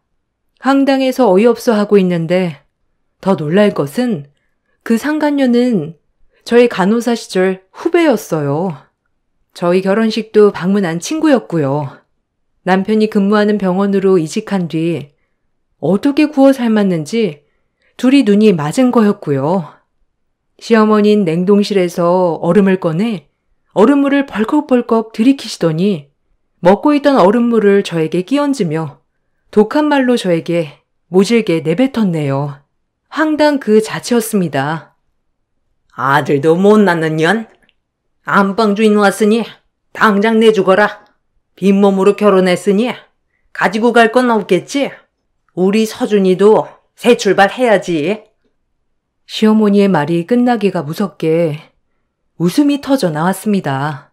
그동안 철저히 이혼 준비를 해왔거든요. 오히려 반가운 소리였네요. 만세 한번 외쳐도 될까요? 만세! 만세! 만세! 오늘은 나가드릴게요. 내일 다시 올게요. 이 집 제 명이거든요. 여기 있어도 어머님 나가실 것 같지도 않고 제가 오늘은 친정으로 갈게요. 그리고 소송 시작할 거예요. 그이한테도 전해주세요. 아참, 우리 남편이 널 만날 줄은 몰랐네. 너 내 남편 고자인 것도 아니? 내가 시험관을 왜 13번을 했는데 남편이 말 안 하디? 어머님, 아들 어떡해요? 그래요. 어디 이 상간녀한테 아들 손주 보시고 잘 살아보세요. 오히려 감사하네요. 그리고 당할 수만은 없죠. 전 양동이에 물 한 바가지를 푸고 시어머니와 상간녀한테 뿌렸습니다. 저만 물을 맞을 수 없으니까요. 시어머니와 상간녀는 소리를 질러댔죠. 어디다 물을 뿌려? 창피할 줄 모르고 뻔뻔한 노인네 같으니라고. 대우해줄 때 작작해, 알겠어? 그리고 너 고자랑 잘 살아봐라. 하고 저희 딸을 데리고 뛰쳐나왔습니다. 바로 변호사 사무실로 향했죠. 그리고 다음날 소장을 보냈어요. 이혼 소장. 물론 후배 상간녀한테도요. 그리고 전 어느 정도의 재산을 제 명의로 해놓았기에 남편과 시어머니는 길길이 날뛰기 시작했죠. 아주 고소했습니다. 네가 재산을 빼돌려? 그게 무사할 것 같아? 하나 미친 것? 아주 독한 것? 앞에선 내내 하면서 뒤에서 뒤통수를 쳐? 제가 뭘요? 저 이 집에서 이 정도는 누릴만 하지 않나요? 남편 외도에 시어머니 폭언에 이 정도는 제가 당연히 받아야죠. 뭐? 당연해? 그게 어떤 재산인데? 내가 너 같은 걸 들이지 말았어야 했는데. 아이고, 집안을 말아먹었네. 저것 때문에. 어머님, 멍청한 아들을 탓해야죠. 여자에 미쳐서 지 재산 털리는 줄도 모르고 저러고 돌아다녔는데 안 그래요? 아니, 자기가 저한테 양도해준 것도 많아요. 제가 이럴 줄 몰랐겠죠. 자기 편하게 돌아다니려고 아무 말 없이 해준 거겠죠? 멍청한 아들을 탓하세요. 아셨어요? 의사면 뭐예요? 상식이 없는데. 의사 빼곤 볼 거 있나요? 참나, 어이가 없어서. 네가 내 뒤통수를 칠 줄 알았냐? 세금 덜 내게 한다고 도장 찍으라고 할 땐 언제고? 날 이용해? 네가 그러고 무사할 줄 알아? 넌 닥쳐. 할 말도 없으니까 너한테는. 내가 너 때문에 고생한 것만 생각하면 이가 갈려, 알아? 그래도 고맙다. 덕분에 노후엔 편해졌어. 내 딸이랑 나랑 잘 먹고 잘 살게. 그게 애비 된 도리라고 생각해. 어차피 크면서 애비 노릇 할 일 없을 테니까. 알겠니? 이 멍청이야. 워낙 건물이 많아 세금을 조금이라도 덜 내려고 제 앞으로 명의 이전해준 것들이 자기 발등을 찍은 거였죠. 멍청한 사람 같으니라고. 밖으로 나돌기 위해 귀찮으니까 그냥 바로 찍어준 도장들이 이런 결과를 불러올지 그땐 몰랐겠죠. 참 한심한 인간이네요. 남편과 제 사이에 아이도 있기 때문에 양육비도 지급받을 수 있었어요. 그리고 결과는 제가 승소했고 친권, 양육권 모두 저에게 있었네요. 시어머니는 아들의 정자가 기영정자라는 소리에 쇼크를 많이 받았고요. 하자 있는 게 며느리가 아니라 자기 아들이었다니. 후배 간호사도 남편의 재산을 보고 접근한 것 같은데 어느 정도 저한테 분할해주고 나머지 제 명의로 해놓은 것 빼면 의사 빼곤 볼 게 없는 남자기에 소문에 헤어졌다고 하더라고요. 얼마나 고소하던지. 이혼을 하고도 눈물 한 방울 안 나왔어요. 그나마 그 끔찍한 곳에서 저희 딸아이를 만난 것이 가장 큰 선물 같았어요. 그리고 저는 싱글맘으로서 홀로서기에 도전했습니다. 엄마의 도움으로 딸을 양육하며 제가 제빵을 배워 지금 운영하고 있는 제과점을 조그맣게 오픈했고요.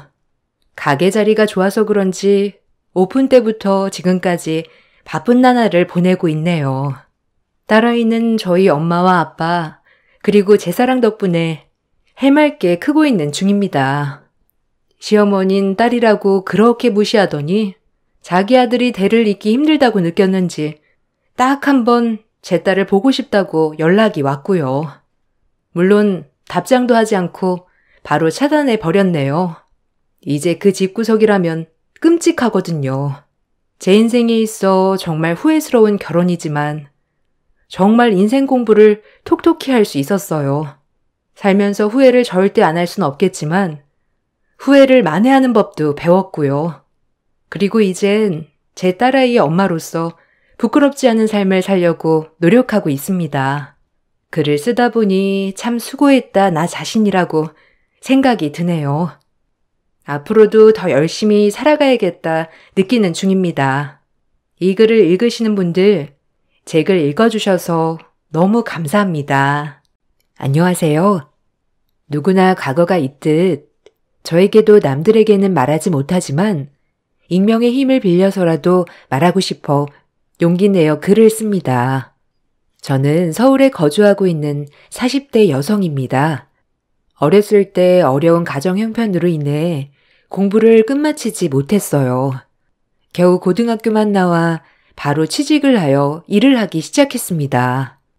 저희 집은 어렸을 때부터 철물점을 운영하였는데 그렇게 괜찮은 벌이는 아니었기에 제가 성인이 되자마자 일을 해야만 했죠. 꼭 대학교를 가서 이루고 싶은 꿈이 있었지만 잠시만 미루기로 하였어요. 일단 집안 살림에 보탬이 되는 게 우선이라고 생각했죠. 그리하여 졸업을 하자마자 우연한 기회로 백화점 안내데스크에서 일을 하게 되었어요. 그렇게 열심히 일을 하여 가정에 보탬도 되었고 이제서야 경제적 어려움에서 벗어났다는 것이 제 스스로 만족했던 것 같네요. 대학교를 형편상 가지 못해서 항상 아쉬움은 남아 있었지만요. 백화점에서 일을 하게 되면서 그래도 많은 부류의 사람들도 봤던 것 같아요. 제 인생의 첫 번째 인생 공부가 시작되었던 거죠. 백화점 특성상 VIP 고객들을 많이 볼 수 있었는데 저와는 아예 다른 삶을 사는 것 같아 부럽기도 하고 신기하기도 한 일상이었습니다. 어느 날 일을 하던 중에 우연히 어렸을 적 아는 동네 오빠와 마주쳤어요. 너무 반가운 나머지 일 끝나고 밥을 먹게 되었어요. 어머, 오빠, 너무 오랜만이다. 아주머님은 잘 계시지? 아니, 그동안 어떻게 지낸 거야? 연락도 딱 끊고. 오빠네 그렇게 이사 간 뒤로 엄마가 많이 서운해 하셨어. 지금 무슨 일해? 우리 어렸을 때 재밌었는데. 여기서 이렇게 만나게 될 줄 누가 알았어. 아, 그러게. 우리 집 그때 사정이 있었어. 너 그거 알지? 우리 집 선산이 엄청 올라서 그거 팔았거든. 그래서 빚도 갚고 그 동네도 완전 뜬 거고. 지금은 조그만 사업체 하나 운영하고 있어. 나도 네가 여기서 일할 줄은 몰랐네. 나도 반갑다. 동네 오빠는 저희와 같은 동네에 살았는데 어느 날 갑자기 문득 자취를 감췄었습니다. 근데 그 이유가 가지고 있던 선산이 올라서 팔았다는 거였죠. 그리고 지금은 꽤나 부유하게 살고 있던 거였고요. 동네에서 같이 자란 오빠가 이렇게 멋지게 성공을 했다니 한편으론 기쁜 마음도 있는 반면에 제 자신이 부끄러워졌었죠. 나는 그동안 뭐 했나 싶은 생각도 들었고요. 아, 그렇구나. 너무 잘 됐다. 아주머니도 고생 많이 하셨는데 지금은 편안하시니까 너무 다행이다. 그럼 오빠는 뭐 사러 온 거야? 잠깐 뭐 좀 사러 들렸는데 나도 놀랬어. 너를 여기서 만나다니. 그렇게 이사 가고 나서 너 많이 보고 싶었거든.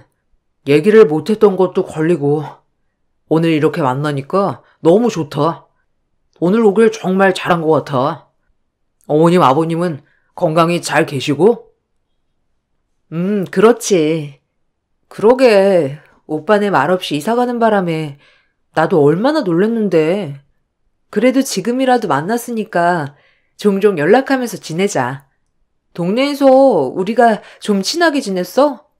앞으로도 쭉 친하게 지내자고. 내가 오빠가 없어서 얼마나 의지했는데. 그래, 자주 보며 지내자. 말 나온 김에 쉬는 날이 언제야?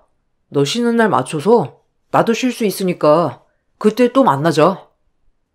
어렸을 적 너무 의지했던 오빠를 이렇게 성인이 되어 다시 만나니 그래도 조금은 남자로 느껴지고 설레었습니다.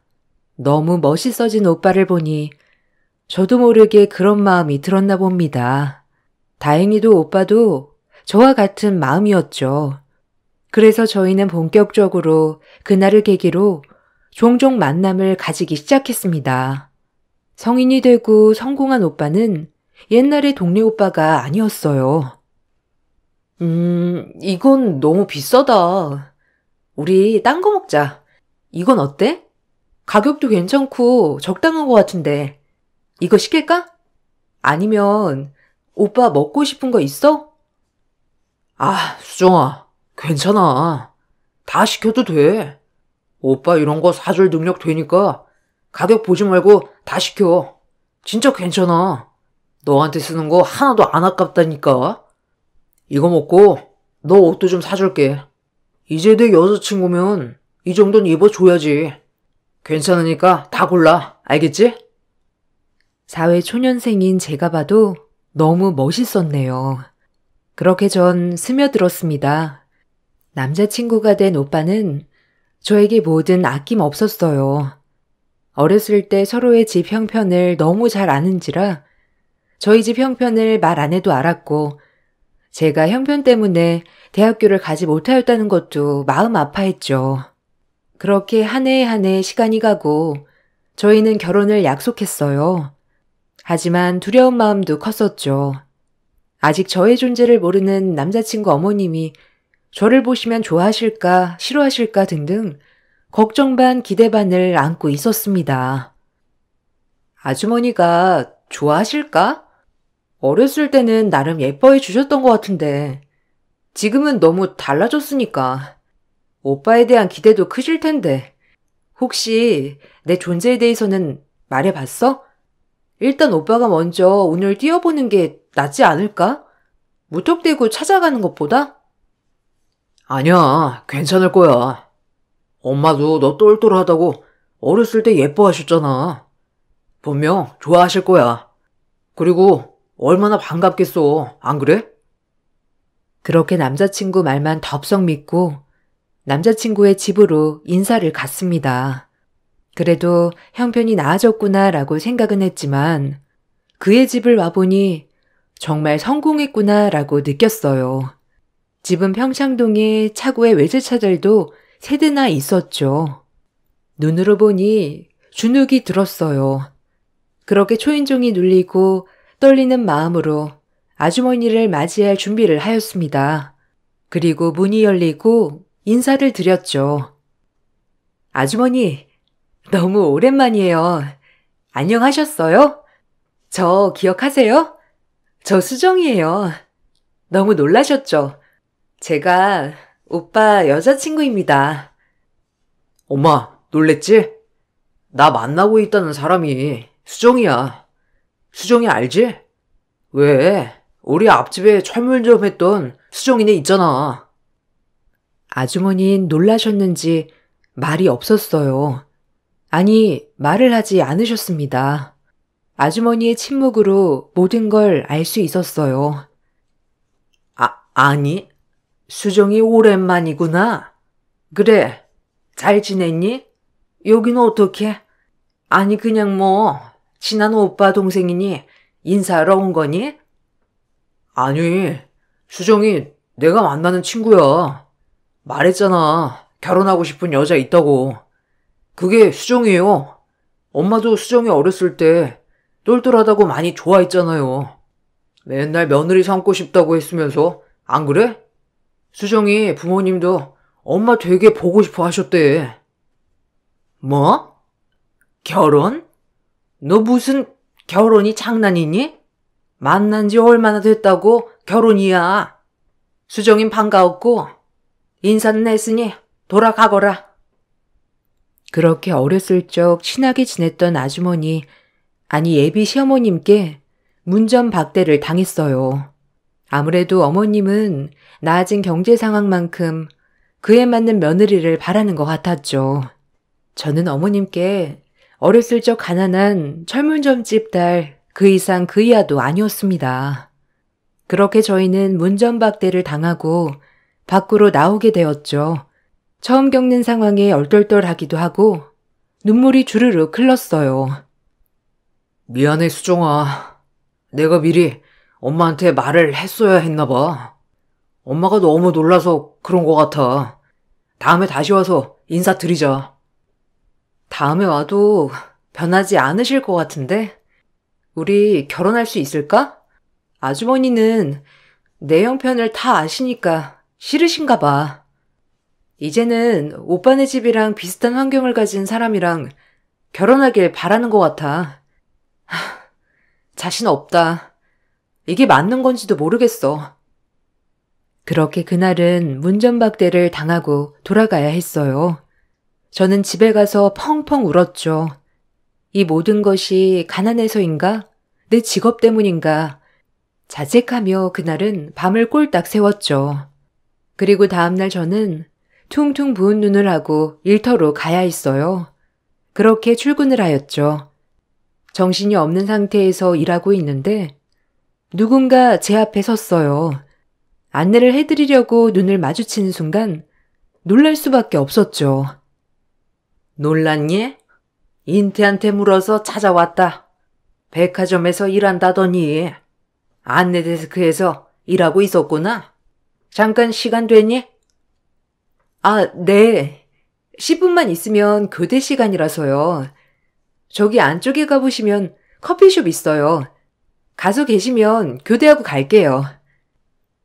그렇게 교대 시간이 되어 저는 서둘러 아주머니를 뵈러 커피숍으로 향했습니다. 멀리서 봐도 표정이 안 좋은 아주머니였죠. 긴 말하지 않으마. 너 만나서 반갑지만 어렸을 때 봤던 수정이 그 이상 그 이하도 아니야. 너가 봤다시피 우리 집은 옛날이랑 차원이 달라졌어. 우리 애가 사업을 하니까 나는 전문직 며느리를 원했고 그리고 너 어렸을 때 공부 잘하지 않았니? 아니 어쩌다가 대학도 안 가고. 아휴, 긴 말할 거 없다. 난 할 얘기 다 했어. 더 이상 이런 일로 너 보고 싶지 않구나. 일어나 마. 죄송합니다, 아주머니. 심려 끼쳐드리고 싶진 않았는데 괜히 심려 끼쳐드린 것 같아 죄송해요. 인태 오빠 우연히 만나고 저희 감정만 너무 앞세운 것 같아요. 아주머니 마음은 잘 전달받았어요. 더 이상 신경 쓰지 않도록 하겠습니다. 걱정 마세요. 그 말을 끝으로 어머님은 일어나셨어요. 그리고 뒤도 안 돌아보고 가셨죠. 내가 어렸을 때 알던 아주머니가 맞나 싶을 정도로 쌀쌀 맞으셨어요. 그렇게 완전 거부를 당하고 돌아서는 길, 제 자신을 자책했죠. 공부라도 포기하지 말 걸 이렇게 자책했어요. 우리 그냥 헤어지자. 나 오빠 못 만날 것 같아. 아주머니한테도 약속 드렸고 우리 그냥 좋은 추억만 간직하자. 더 이상 만나기 힘들 것 같아. 뭐? 그게 무슨 말이야? 나 못 헤어져. 우리 이렇게 만난 게 보통 인연인 줄 알아? 엄마 때문에 그래? 내가 설득할게. 나만 믿고 기다려줘, 어? 그렇게 이별을 고했지만 절대 못 헤어진다는 남자친구, 일도 하지 않고 어머니만 설득해 나갔죠. 그렇게 끈질기게 1년을 설득한 결과 결국 아주머니는 두 손 두 발 다 들었습니다. 그렇게 저희는 결혼을 하게 되었고 저에겐 헬게이트의 문이 오픈되었죠. 일도 그만둬라. 뭘 자랑스러운 일이라고 다니냐? 내 친구들도 이제 네 얼굴 아는 마당에 누가 물어보면 내가 얼마나 창피하겠어? 넌 그런 센스도 없니? 옛날에 우리 집이라고 생각하면 큰 오산이야, 알겠니? 아니 넌 어쩌다 그 모양이 됐냐? 어렸을 땐 꽤나 똘똘해서 괜찮더니만 전혀 뭐 하나 나아진 건 없는 거 아니냐? 사람이 살면서 발전을 해야지 나 원참. 어쩌다가 우리 아들이? 네? 그래도 하던 일인데 말미를 줘야 할 것 같아요. 그만두더라도 갑자기 그만두면 일할 직원이 없어서 그때까지만 다닐게요. 뭐야? 너 지금 나 무시하냐? 내가 그 옛날에 니네 옆집 살던 아줌마 같아? 당장 그만둬. 내일부터는 이 집에서 할 일이 많으니. 어머님은 막무가내로 일을 그만두게 했어요. 그리고 집안 살림에 전념했어요. 남편이랑은 행복했지만 남편은 아침에 나갔다 저녁에 들어오니 하루 종일 전 어머님과 같은 공간에서 있어야 했습니다. 어머님은 절 한시라도 가만두지 않았어요. 예, 빨래 널었냐? 빨래 널고 고구마 좀 구워라. 그리고 이따 잔디 관리 좀 하고. 아, 그리고 내 방 이불도 빨고. 넌 내가 꼭 말을 해야 하냐? 알아서 척척 못해? 아무것도 할 줄 모르면 집안일이라도 잘해야지. 꼭 내 입에서 말을 하게 만들어. 저도 한다고 하는데 그렇게만 말씀하지 마세요. 저 이따 서점 좀 갔다 오려고 하는데 그럼 하던 일 마저 하고 다녀올게요. 뭐? 서점은 왜 가는데? 아주 팔자 폈다. 남편이 벌어다 주는 돈으로 넌 고상하게 앉아서 책이나 읽겠다는 거야? 어머님은 돈도 마음대로 쓰지 못하게 했어요. 저는 백화점을 그만두고 제가 하고 싶었던 대학 진학을 하여야겠다고 생각했어요. 하고 싶었던 공부를 해보는 것이었죠. 물론 백화점 다니면서 한 푼 두 푼 모아서 나중에 대학교를 가려고 모아놨던 돈으로 말이죠. 제겐 꿈이 있었거든요. 이제 천천히 꿈에 다가가고자 노력을 해야겠다 생각했어요. 대신 이 얘기는 아무한테도 하지 않았고요. 좋은 결실이 이루어졌을 때 남편에게도 깜짝으로 말해야겠다 생각했습니다. 그리고 시간을 허비하지 말자고 생각했죠. 힘든 시집살이 속에 틈날 때마다 저의 공부는 시작되었어요. 심적으로 육체적으로 힘들었지만 꿈을 이룬 내 모습을 생각하며 열심히 했네요. 그 와중에 시어머니는 저를 볼 때마다 폭언을 일삼았어요. 저도 심적으로 많이 지쳐있던 상태라 견디기 힘들었고요. 너만 보면 내가 한숨이 나와. 아니 어쩌다 네가 우리 집 며느리로 들어온다냐? 진짜 인연실기다. 달라붙을 걸 붙어야지. 너 우리 아들 돈 보고 달라붙은 거지? 어디 콩고물 떨어질 거 있나 싶어서 안 봐도 비디오야. 니까짓 게 백화점 안내나 하는 주제에 우리 아들을 꼬셔? 아우 열불나. 잠잠하다가도 갑자기 우라통이 확 치미네. 나랑 도대체 무슨 왼수를 졌나? 아유. 어머니, 저도 참는데 한계가 있어요. 제가 돈 보고 결혼했으면 지금 이 집에서 이렇게 살림만 하고 있겠어요? 전 오빠 사람이 좋고 다정해서 결혼한 거예요. 말씀 좀 가려하세요. 저도 사람인지라 너무 속상해요. 이러면 잘하려던 마음도 싹 사라져요. 아세요? 나중에 내 재산 빼돌리려고 하는 거 누가 모를 줄 알아? 택도 없을 줄 알아. 알겠어? 어디 철물점집 딸이 우리 집에 감히? 어머니, 예전엔 저희 집 엄마 아빠랑 그렇게 잘 지내놓고 지금은 왜 그러시는 거예요? 어머님도 힘든 시절이 있었잖아요. 뭐? 말이면 단 줄 알아 이게? 그 잠깐 어려웠던 시절 가지고 그러는 거냐 너? 그래서 내가 너랑 같다고 생각하는 거야? 아주 착각도 유분수지. 우린 너네 집이랑 레벨이 달라, 알아? 같은 동네 살았다고 똑같이 생각 말아라. 아주 불쾌하게 짝이 없으니까. 어머님은 예전 동네 얘기만 나오면 더 화를 냈어요. 계속 입에 달고 사는 말씀은 저희와 본인들은 다르다는 말이었죠. 정 그렇게 폭언을 한 귀로 흘리며 새벽에는 공부를 하였어요. 어머님께 보여드리고 싶었고 제 꿈을 이루고 싶기도 했고요. 그리고 남편의 힘이 아닌 정말 온전히 내 힘으로 하고 싶었죠. 그렇게 4년이란 시간이 지났어요. 어머님은 가면 갈수록 더했고 남편은 어머니와 제 사이에서 지쳐만 갔습니다. 저도 공부와 고된 살림을 병행하는 게 정말 힘들었죠. 제 인생에서 2번 다시 못할 일이라고 되뇌었죠.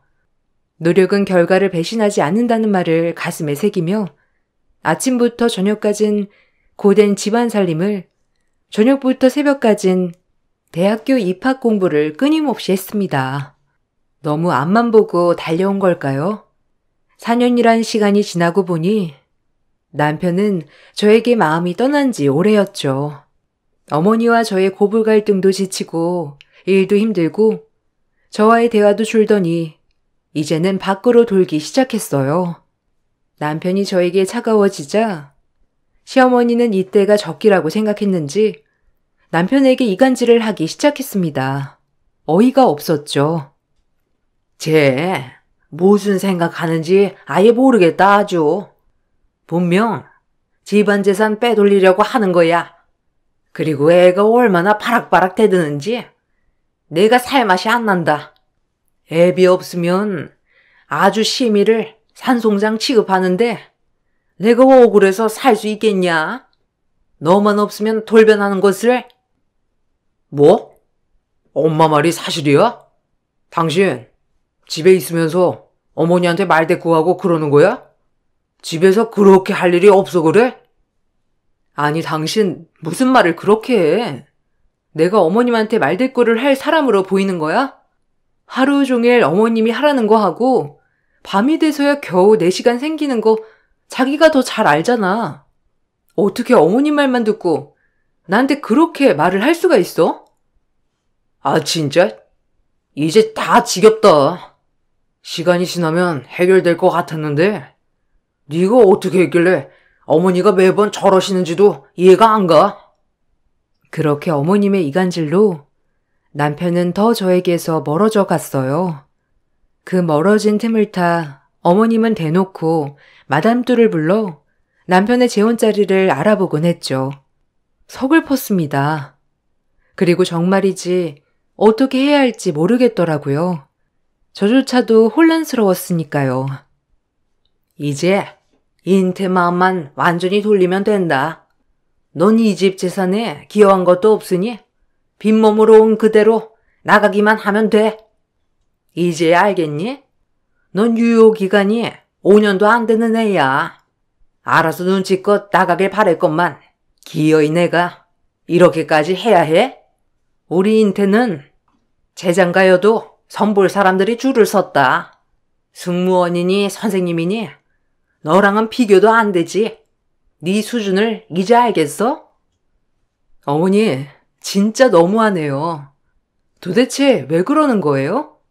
정말 제가 가난해서 그러는 거예요? 있는 그대로 저를 봐줄 순 없나요? 봐줄래야 봐줄 수 있겠니? 너를 보면 그 구질구질하게 살던 때가 떠올라. 알아?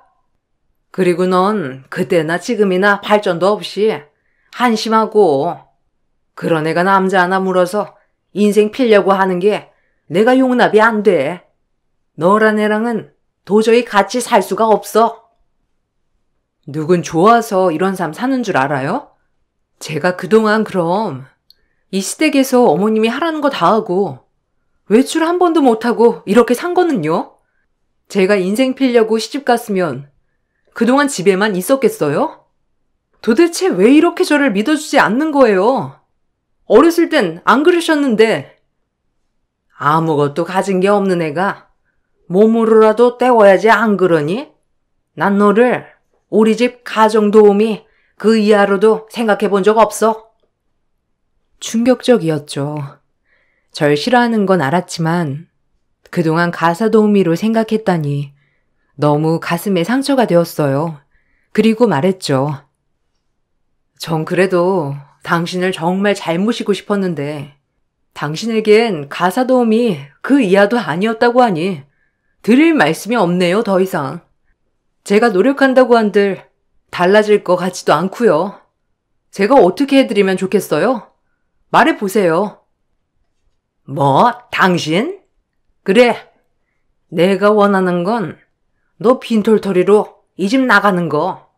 더 이상 아무것도 따지지 말고 그냥 인태랑 이혼해 줬으면 좋겠다. 넌 그냥 싫어.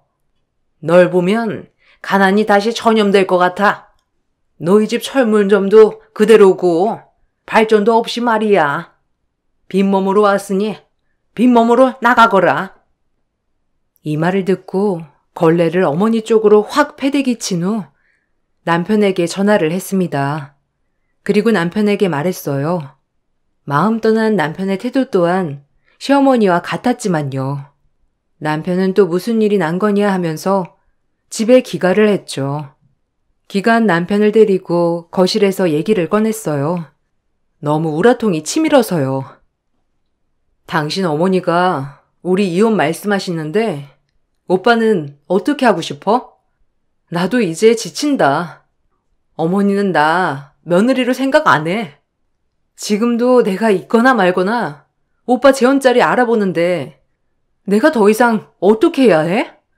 이제 나도 어찌해야 될지를 모르겠어. 미안하다. 결혼도 내가 다 밀어붙여놓고 책임도 못 지고 우리 이제 그만하자. 나도 너한테 미안하고 엄마랑 너 사이에서 지치네. 미안해. 이러려고 너랑 결혼한 게 아닌데 너한텐 내가 할 말이 없다. 미안하다. 그냥 이쯤에서 정리해. 너가 조그만하게 시작할 수 있는 자금은 내가 보태줄게. 미안해. 이혼하자. 서류는 내가 준비할 테니까 넌 할 거 없을 거야. 자금? 오빠도 내가 오빠 돈 보고 결혼한 것 같아? 나 돈 필요 없어. 그냥 이렇게 새 식구 행복하게 사는 거였는데 차라리 어머니랑 연을 끊을 순 없어? 얘, 무슨 자금이니? 얘가 한 게 뭐가 있다고? 절대 안 돼. 빈몸으로 나가라. 더는 말할 필요도 없어. 내일이라도 당장 나가. 결혼 전 저를 끈질기게 설득했던 거와 달리 지금 남편은 스스로 저를 놓았어요. 그리고 이젠 지친다고 하였죠. 세상이 무너지는 것만 같았어요.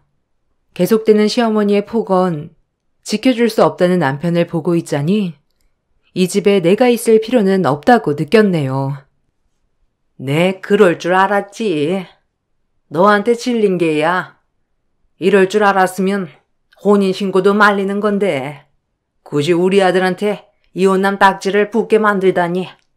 내가 그때 어떻게 해서든지 결혼을 뜯어 말렸어야 했는데 하여튼 인태 너무 생각 잘했다. 지금이라도 얼른 나가. 그래서 저는 바로 소송으로 들어갔습니다. 그렇게 위자료를 한 푼도 주지 않으려는 시모를 무시하고 악착같이 소송에서 제 몫은 챙겨 나왔어요. 그동안의 시모의 폭언, 부당한 대우, 증거물들로 시모에게도 혼인 파탄의 책임을 물어 위자료를 청구했네요. 그리고 고시원을 알아봤어요. 수중에 남은 돈과 준비하고 있던 공부를 해야겠기에 당장 친정으로 돌아갈 수는 없었어요. 그렇게 이별의 아픔을 오로지 공부로 풀었습니다. 그 후 저는 원하던 대학교에 합격할 수 있었어요. 그것은 의대였어요. 어려서 꿈인 의사가 되기 위해 제 꿈으로 한 걸음 다가섰습니다. 그리고 원하던 대학생이 되었어요. 당장 이혼을 했다는 슬픔이 있었지만 오히려 아무것도 생각 안 하고 학업에만 열중할 수 있어 좋았네요. 모든 외부와의 연락을 차단한 채 학교 집 생활을 할 무렵 전 남편에게서 미안하다고 다시 돌아와 달라는 문자가 왔습니다. 외면했죠. 어차피 돌아가도 똑같이 반복될 것 같았거든요. 그리고 저는 6년간의 대학 생활을 끝내고 대학병원의 정식 인턴 의사가 되었습니다. 그렇게 이혼이라는 상처로 부모님의 가슴에 대못을 박은 저는 의사라는 선물을 안겨드렸어요. 혼자서 해냈다는 성취감에 자존감이 많이 올라갔죠. 그리고 전 달라져 있었습니다. 인턴을 끝내고 저는 산부인과라는 과를 선택하게 되었어요. 그렇게 이혼 후 12년이란 시간이 흘러서 저는 불임 클리닉을 개원했습니다. 나름 업계에서 유명하기도 하였고 난임 여성분들이 예약을 하려면 줄을 설 정도가 되었어요. 그렇게 일에 치여 살았고 제가 왼손으로 읽어낸 기쁨이었죠. 한번 결혼에 실패한 탓에 결혼은 다신 하고 싶지 않았어요. 하지만 그 시절이 있지 않았다면 지금의 저도 없었을 것이기에 항상 겸손했죠. 불임 클리닉에는 결혼한 지 오래된 부부들도 많이 왔고 아이를 너무 원하지만 가지지 못하는 마음 아픈 환자들이 많았죠. 그들의 마음을 헤아리며 임신을 도와주는 것이 저의 역할이었고요. 짧게는 1년, 길게는 7년까지도 꾸준히 다니는 환자들도 있었습니다. 그렇게 진료를 보던 중 저에게 일생일대의 통쾌한 사건이 발생하네요. 에구, 이번엔 착상까지 됐었는데 아무래도 배아가 많이 약했나 봐요. 조금 쉬시고 다시 시작하도록 하죠. 마음 잘 추스리세요. 그래도 냉동배아들이 아직 남아있어서 다행이에요. 조금 회복하시고 다음번에 다시 하는 걸로 하죠. 오늘은 들어가세요. 선생님, 저 아이 가질 수 있는 걸까요? 시댁에서도 아이를 너무 원하고 저도 자꾸 이렇게 실패하니 조급해지네요. 아휴, 환자분 잘못이 아니에요. 그러니까 너무 죄책감 가지지 마시고 우리 예쁜 아가 올 날만을 기다려요.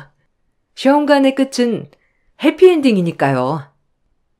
그렇게 5년을 시험관 진행을 했던 환자가 오는 모습을 보니 마음이 아팠어요.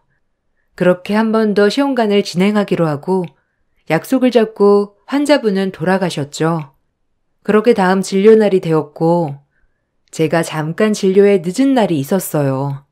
사복을 입고 얼른 진료실로 들어가려고 하는데 낯익은 그림자가 보였죠. 12년 만에 전 시어머니를 만났습니다. 저의 오래된 환자의 시어머니로 말이죠. 12년이 지난 지금의 모습도 여전히 표정에서 표독스러움이 드러났습니다. 전 시모는 저를 보고 놀랐죠. 어머, 아니, 너도 여기 다니니? 아니, 못 배운 게 애도 못 낳아서 어쩌니? 진작에 내쫓길 잘했지. 역시 너는 뭐래도 안 돼. 오늘 채소 옴부트려나? 하필 이런 데 와서 너를 만나다니. 아유, 재수없어. 네가 불임이었다니. 아주 가지가지 하는구나. 역시 내 선택이 옳았어. 아줌마, 말 다 했어요, 지금? 유감인데 아줌마 며느리 내 5년째 여기 단골 환자야. 내가 여기 환자로 보여? 웃겨 정말? 뭐? 네 환자라니? 아니 그게 무슨 말이야? 이게 말이면 다인 줄 아나? 어디서 없는 소리를 짓거려? 우리 애기가 네 환자라고? 그래. 아줌마가 그렇게 무시하고 구박하던 전 며느리 여기 대표 원장이다 이 아줌마야. 어디서 큰 소리를 내? 무식한 건 여전해가지고 아줌마 같은 사람들을 보고 졸부라고 하는 거야.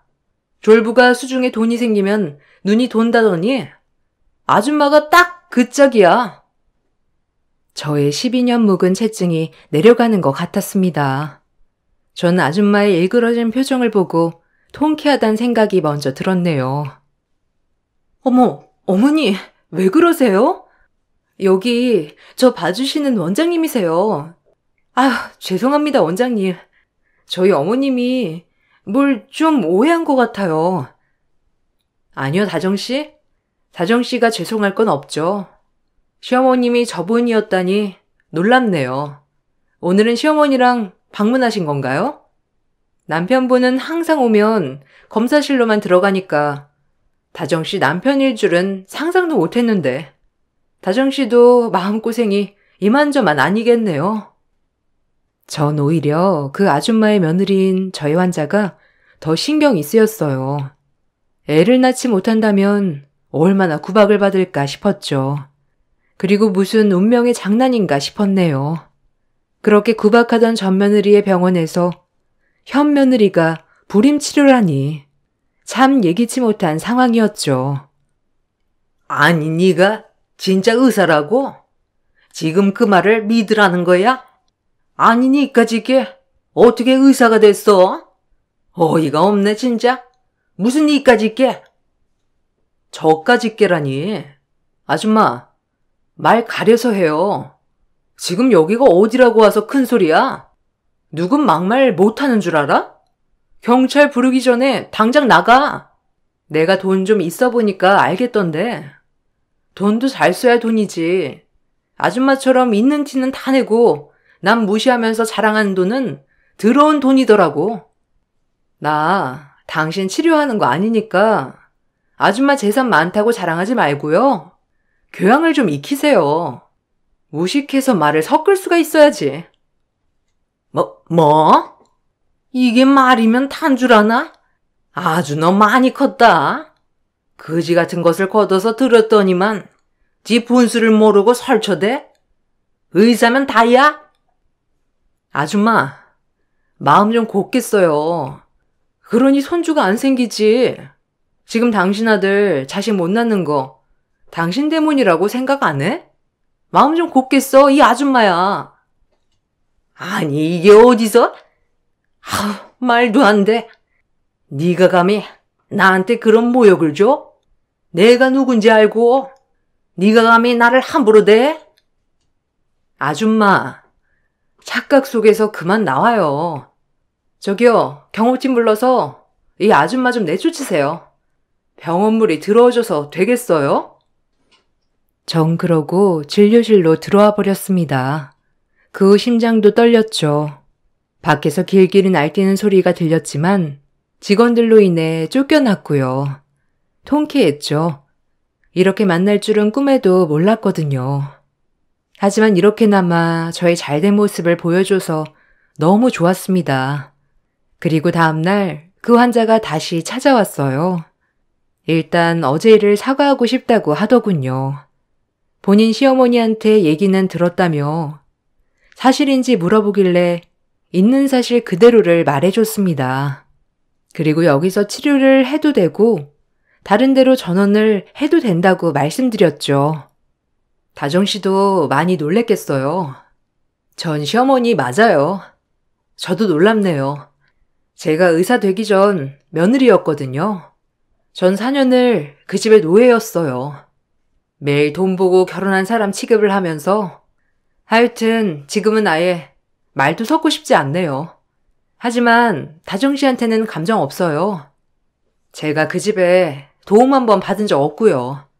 전 남편이랑은 깔끔히 이혼한 상태고 다정 씨는 신경 안 쓰셔도 될 것 같아요. 신경 쓰이겠지만.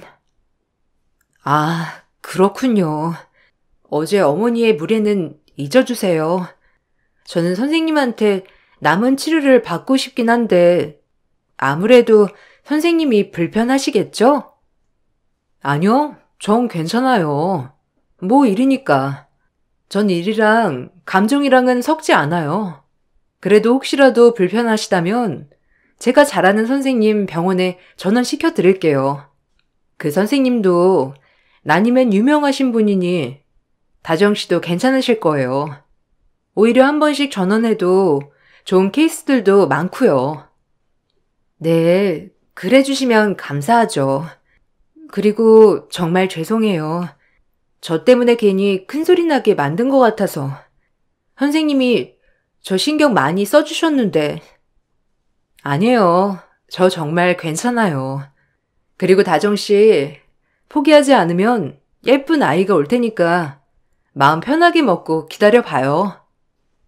그렇게 그 환자는 아는 선배 의사에게 손을 바꿨습니다. 그 선배분 말에 따르면 그럼에도 불구하고 임신이 잘 안 된다고 하네요. 그 환자분은 아무 죄도 없지만 전 시어머니를 생각하면 그럴만하다 생각했네요. 그리곤 그 선배에게 더 이상 소식을 듣지 않았습니다. 제 최고의 인생 공부는 첫 번째 결혼 실패인 것 같아요. 지금은 그 실패로 인해 이렇게 사회에서 멋지게 성공할 수 있었고 그때 당시만 떠올리면 잘 버텼다고 생각이 듭니다.